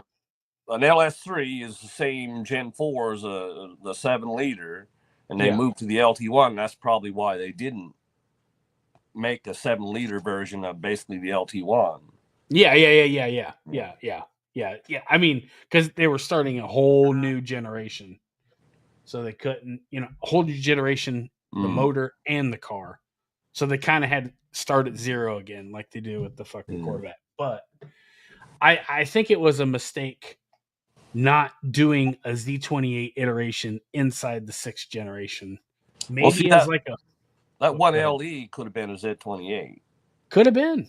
Or maybe like the final send-off year, instead of having that little fucking stupid Panther, we could have had a Z28. But see, originally the Z28, that's all it was. It was a Camaro with a handling package. And that's what the 1LE cars, I would have just called them Z28s and not bothered with the 1LE name. That 1LE name is something that comes from the 3rd gens. That's when the first time I ever heard of it was in the 3rd gens. It was in like 1987 or 88 or something like that is when they came about it. But your 1LE cars should have been stripped down and called them a Z28. Like the Z01. You know what I mean? That's what I told him. I said, give me a stripper version. Because the LT4, I don't give a fuck what anybody says. LT4 was lighter than the LT1. Mm. It was all the crap that was in it. And that was the part where I opened up the door, and I'm like, the illumination on the doors and I'm just like, man, I'm like, this is cool right now. And it probably will be cool for like 5-7 years. Burley will have his for like 25 years and nothing will break on it probably. But Once he starts seeing you build yours for fourth gen and me, What? he might sell that ZL1 and get a fourth gen. That's right. I see that coming. That shitty old 6th generation ZL1. Yeah. We're gonna make the fourth gens cool again. There. Yeah. It ain't gonna take much work. I got a question. Was that the same body? And I should know this. Is that the same body style as the 70? What's that? That 73. Because this is a very odd comment. Second gen 73 would be very similar. I can't remember if the bumpers come in at that time or not, because there was a certain year where they had put the 5 mile per hour bumpers on and made them made them ruin the looks of them, really. Yeah, those rubber bumper stoppers or whatever. But I don't know what year that was. Wait. 74, 75 before that happened. I don't know. I like the 70 and 71. Easily 25 years. What is that somebody else's conversation? I'm just curious. Mike asked, did you ever consider a third gen? I did. I did. I did too. Yeah, I did. But they're just getting crazy money. Here's my thing. Okay. When you're actively like a Mustang 5.0, I will never pay over $2,500 for it. I don't care if they never get that come down to that price ever again. I've bought in too many of them for $500 fucking dollars. Stick car, GT hatchbacks. Yeah. Okay, I got you now. Yeah, 25. Yeah, yep, easy 25. Okay, I got you, buddy. Yep. So, what was the last thing I said? I got caught up in that. But third gen. Oh, yeah, third gen. So I was shopping in the third gen, but the thing is the market's just gone crazy. The cheapest one that I could find in decent shape. Because the thing is, I wanted to have a complete car. I could find rollers or I could find parts cars or whatever. It's real cheap, but $5,000 was like, you know what I mean? And you're getting a 305 split port injection, blah, blah, blah. You know what I mean? And it just wasn't worth it to me. The thing is when I had one third gen and it really wasn't, it didn't run that great, and I didn't really have a real good experience for me to base, like what I want off of. I still can, because guess what? No car payment. I own this motherfucker outright, and the only thing that's the only thing that I'm bound to by now is room. So how many parking spots or whatever. So the one thing I love about this is I just got my insurance. I just put insurance on the damn thing, and $33 a month. $33 a month, and it's $50 a year for that little sticker, and that's it. So best bang for the buck. Oh my god! That ZL1 was like, the little sticker on your license plate was like $750, and then the insurance was like almost $200. It was like $180 a month. And then I'm sure they were going to play by COVID rules and claim that there was an insurance shortage in the world, and they were going to run that up because I guess everybody's insurance is going up or something. Yeah. Mike says, yep, they're right around 16. But I will say this. I was checking prices in Texas, and everything south of pretty much Kansas, the price on these older cars go up because they're like rust free. So everybody thinks that, what they've got is gold. Mark, what's up, buddy? Yeah. What's up, dude? He says he's just out with some friends. I said I invited him to join on tonight. But I'm happy you're having fun with your friends. have one for me, bud. But no, the fourth gen, I knew it. I wanted one, and yeah, it's just home for me. It's where I cut my teeth on Camaro. And I'm telling you what, I got in, I drove it, and as soon as I sat down, it was just like, you know, what was the first Camaro you ever had, Corey? 82. Okay. Third gen, 1982 Z28. Yeah. So have you thought about going back and buying one? No. Well, when I went looking for a car, I wanted a Monte Carlo SS. Yep. And around here, them things are ragged out. But I found one that was in really good shape, 21,000. Yep, there you go. And I looked at the third gens. That was my next option.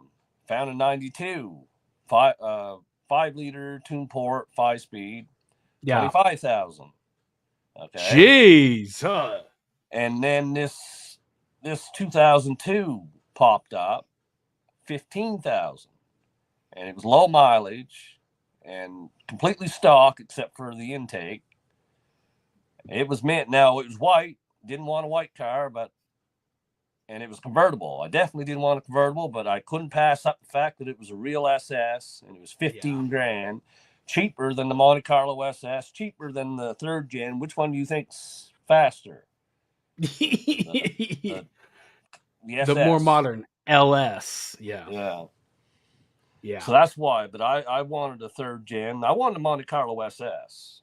But around here, see, they were driven through the winter and everything, so they're rusted out.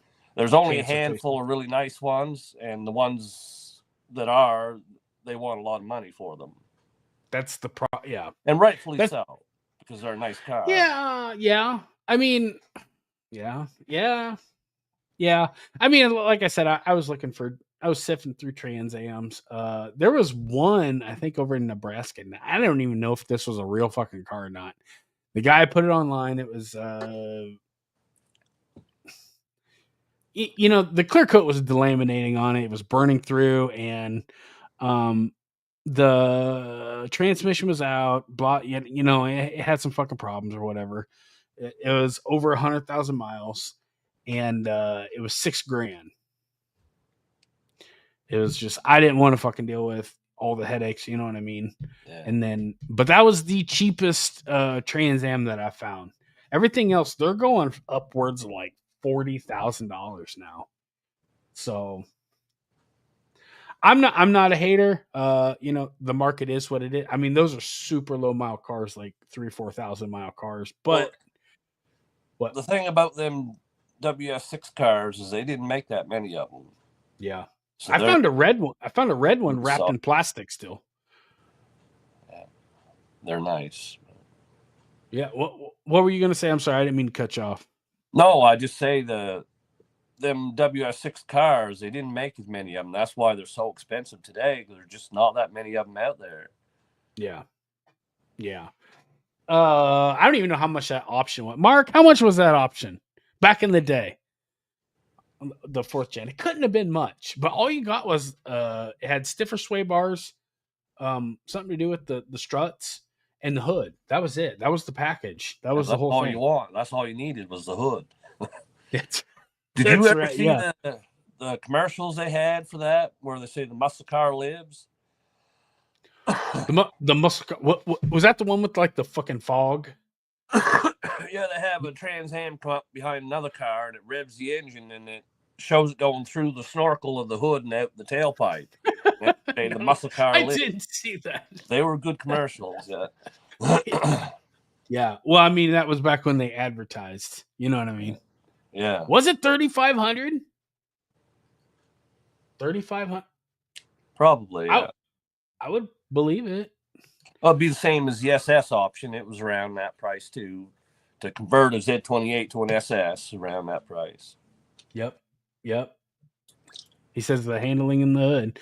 Well, when you like to know says, so going back to the new car, what ideas have you been thinking about? Swaps, stroker motor, cornering, drag race. Damn it. With the stick, I don't know. That thing's got. Look, that's the one thing I like. I think Borg Warner makes this transmission. Is it? I think Borg Warner makes the T56 for the 4th gen. Tremec, wasn't it? I don't know. Was it Tremec? I don't know. I think so. But it's got a cast iron block. So everything, it's the pinnacle of small block Chevy.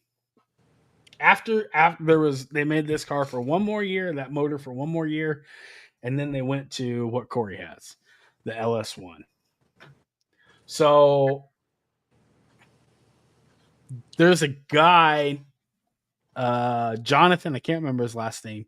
He owns JA Customs in North Carolina. And he owns a car that he drag races called Grubworm, the Grubworm. And he sells packages for this car, actual engines, for going on 2 hours. So I'll tell you guys, since you fucking hung on this long. Sells packages for this that is pushing north of 2,000 horsepower. That has the original cast iron block. So, and he did a video, a long video of why the small block Chevy and the Gen 2 LT1 is better at holding power than the LS platform. And he broke it down. It was an hour long, and he broke it down, and he showed like ridges on the block. So he showed ridges like for like the cam bearings and stuff like that. He shows bolt patterns. He does comparisons, and he shows exactly, thread diameter on the bolts. He shows you like pattern of the bolts, how it's more concentric and it's better at holding power. Better at holding compression inside the cylinder than the LS would, and where the LS leaks, just, you know what I mean? So I'm thinking I kind of want to push this car, but something's got to, like that the rear end and the trans, something's got to happen with it. So I don't know. What do you think's what's the best case scenario here? Dog box and a 9-inch? Dog box. I don't know what you mean by that. Dog box, so it's like no lift shift. Oh, Mark says rear end first. Yeah, I'd get a rear end. That's what Corey said too. Because there's a lot. The thing is, like, say you were to run a 0 to 60 right now. Yeah. It would be nowhere near as fast as it could go. Whereas if you put a rear end in, then you could go a lot faster. You can launch it a lot harder. So you're saying it'd be a lot more capable? Yeah, like instead of chasing after horsepower, I'd want it so I can launch it hard first. Yeah. That's what I should have done with mine. I should have had torque converter first thing, but I didn't. Well, that's why I bought a high mileage car, because I can go through and I wouldn't feel guilty about tearing it apart or modifying it, making it my way. Another thing you got to do is right from the start, no matter how simple it is, if you're doing it, video it, put it up on the channel. I mean, but see, the thing is like, here's the thing. You're kind of asking for. I had problems with the fucking Iowa State Patrol on the blue one. Fucking bad, dude. Yeah, so I mean, anyway, what's that? You don't have to be racing. I'm just talking about when you build it. Everything that you do yourself, make a video of it, throw it up. There might be some young fellow 10 years from now, he'll come across your video and you'll see how to do something. I suppose yeah. Look, I got most of my videos don't do nothing when I put them up, but you give it a year, people just start watching them and then they start building. Yeah. Some young fellow somewhere down the road will see one of my videos and say, "Oh, I want to know how to do that." There it is. There's some of your videos that were like 250,000 views, and I'm like, Just on nothing to do with Camaro. That's what I'm saying. Camaro The videos strangest shit. I'm like, whoa. Okay, Camaro videos don't do hardly anything, but the other ones they start out as nothing, but over time they start building. Right. Mark's right. Those weld-in actors, yeah. The weld-in ones are the way to go.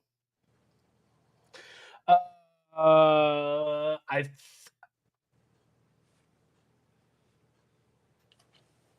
don't think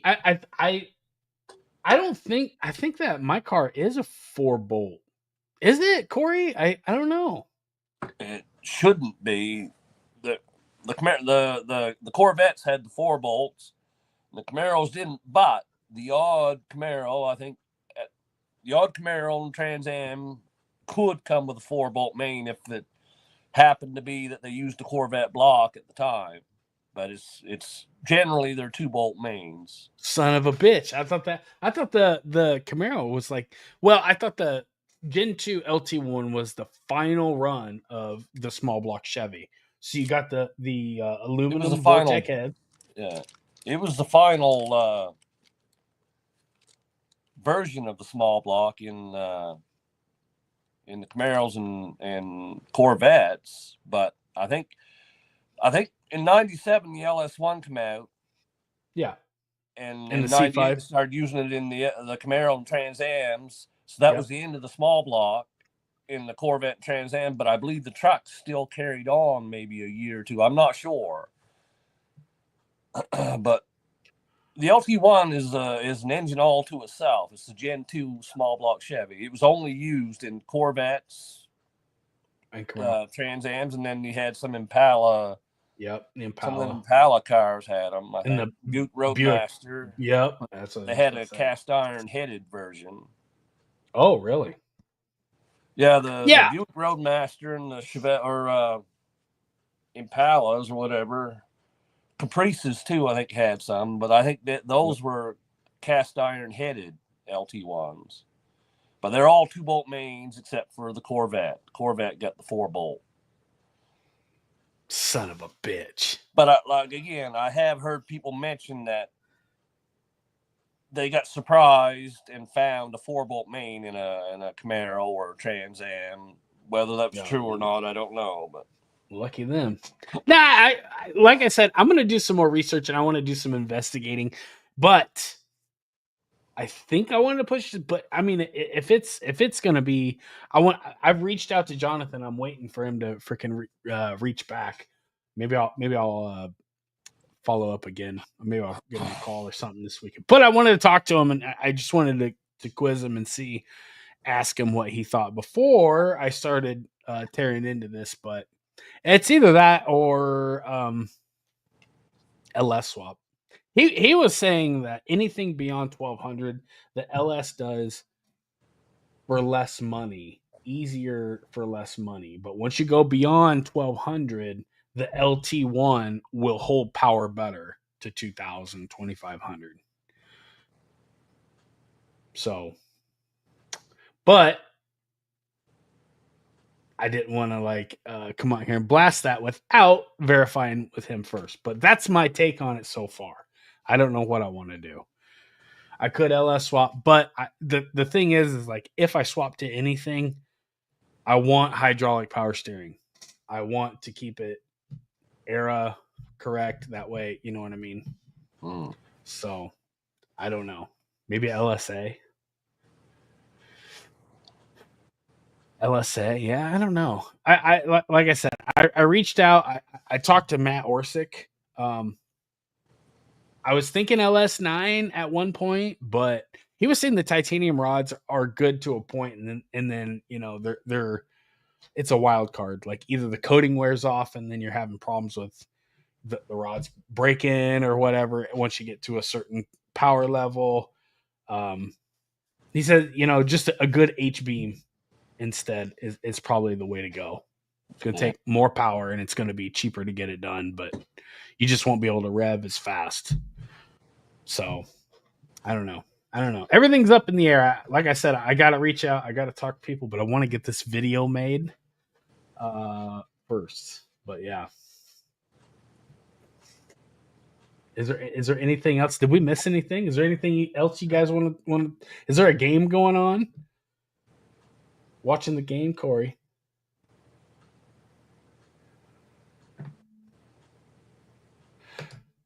Yeah, I thought about that. I really did. I thought about it. LS7 swap.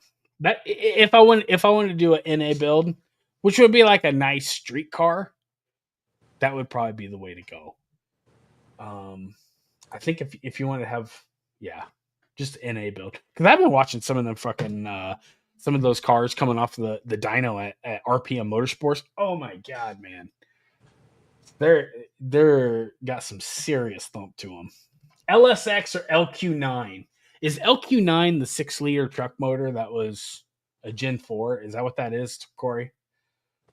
There's so many LSs. I'm still trying to get figured out. They got so many different numbers for the truck stuff. That looks like a truck number, but I don't know for sure. Yeah, truck RPO code. The LSX, from what I hear, they're not that strong, and they are a ton of money. You know what I'm saying? Like, bro, I'm hearing bad reviews from people, but maybe I'm talking to the wrong people. I mean, they say 4. Is that what it is? 396. I'm saying an LT1 396 cubic inch LT1. Oh, they got shit for them. Do they really? Yeah. Because I mean, the bolt hole 383, it's 396. Jeez, I mean, you have heat problems? No. Oof. Yeah, maybe if it was you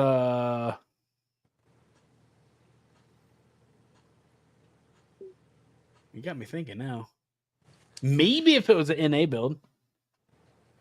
I'm just saying it wouldn't make a huge amount of power, just be a lot cheaper is all. Be cool. Probably make 500 horse if you had good heads on it, 550 maybe. Yeah, I think we can do better. We're talking street power numbers. We don't need 1,000 horsepower or 2,000 horsepower. Well, I'm on the highway at 60 and you punch it and then the car spins around. I'm telling you what, this will do it. It just doesn't have traction control like the ZL1 does. Yeah. The Cali's Dragon Slayer 396. Dude, I was pricing out some Cali's Ultra cranks. Just the fucking crank was like $5,000, $5,100. And I'm like, ooh. They want like another 35 or $5,000 for the rods and then pistons, and I'm just like, woo, you could have a $15,000 rotating assembly. I'm like, I don't know, man. I don't know. But what was that? That there's some kind of coating they put on there, really makes a huge difference, I guess, as far as like wear and longevity. And then there's people that are cryo treating on top of that. And I guess that really makes a huge difference as well. So, at one time you mentioned an LT4 and a 10-speed. I looked it up. 30,000 US. Yeah. That's all. That's all. But I mean, that was when I was Trans Am shopping, because the thing is, like, these cars, I had a bitch of a time. Straight bitch of a time trying to find a stick car. 3 pedals. It was hard. And not to find something that had been wrecked or beat up or rusted out, or, you know what I mean? Yeah. Maybe in Texas or down south it's a lot easier, but man, I'm telling you what, up here it was not easy to find it like sub $8,000 or whatever. You know what I mean? 'Cause I mean, if you stay 80, 90,000 miles or less, the price goes way up. And I get it. But it's still a 30-year-old car, no matter what. They're both 30 years old. And they're both plastic components. I don't know. Still the best bang for the buck right now, because everything's up. Everything's crazy. Oh, really? Used car prices are insane. I didn't really do that much checking because I knew I wanted a 4th gen. So I would just like search Camaro. I would try to find like a 1st gen. Burley says some guy here told me that if I did headers, E85, smaller upper pulley, and a tune, I could get 200. Oh yeah, no, just E85. Man, you need to call Justin White.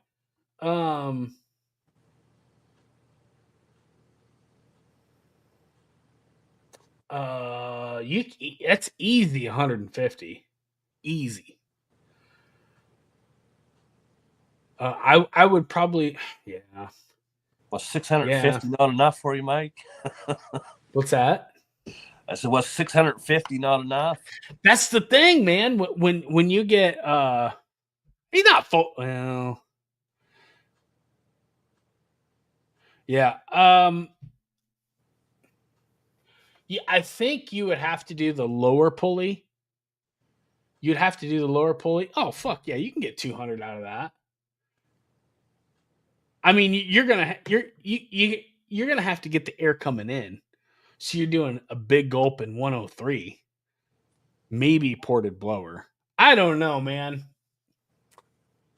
I don't know, dude. I'm telling you what.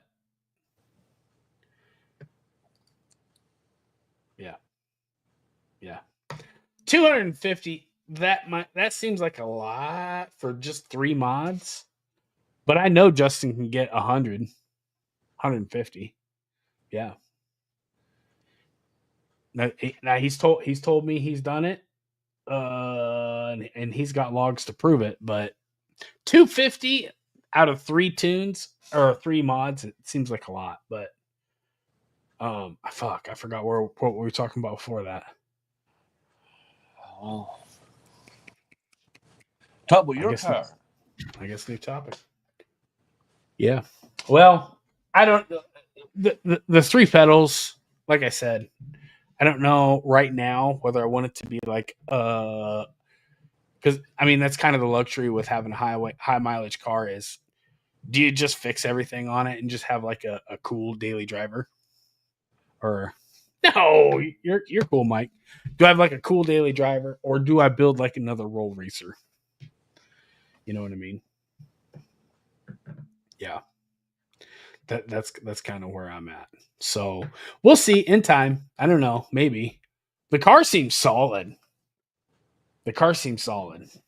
The rumor was that the car got sold up here, went down south, and it's supposed to be like super clean and rust free. I haven't climbed under it yet all the way, but from what I'm seeing rust spots here and there. Can't be too picky for 30 years, but yeah. Yeah, I like the. That's what I said with LSA. I think I could. I think I could have both. If I did an LSA build, maybe twin turbo with a dog box 9-inch. But we'll see. We'll see. Just like Corey said, everything's up. Everything's up, and I'm not a fucking millionaire. You know how that goes, right? Well, sir, 2 hours. I got to get up for work in the morning. Yeah. Should we call it? Yeah, we better call it. Okay, gentlemen, this is good. I like the open floor discussion. Should we? I think we should do this again soon. So, you guys, hopefully we get Mark in here. You be up. One thing. What? If Mike needs any advice on what to look for in a 4th gen Camaro, just tell him he can email either one of us. We'll help him out. We'll give him all the advice he needs. Right? Yes, sir. Yeah.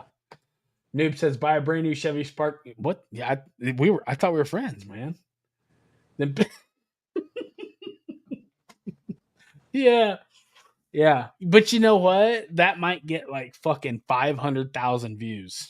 You just never know. Never know. All right, fellas, don't forget to go check out Corey. He's got some awesome badass here lately. He's got some he's had some badass content rolling out, and nobody watches. Oh, shut the fuck! Oh, nobody watches our videos. You got more subscribers than I do for about a year before they started getting any traction. But Anyways, I was talking to him, texting him. He's got some awesome content. So subscribe. Don't miss the shit he's got coming out soon because it's going to be some cool stuff. Check out my videos as well. Subscribe. You guys know what to do. We'll check you guys later. Have a good night. We off now.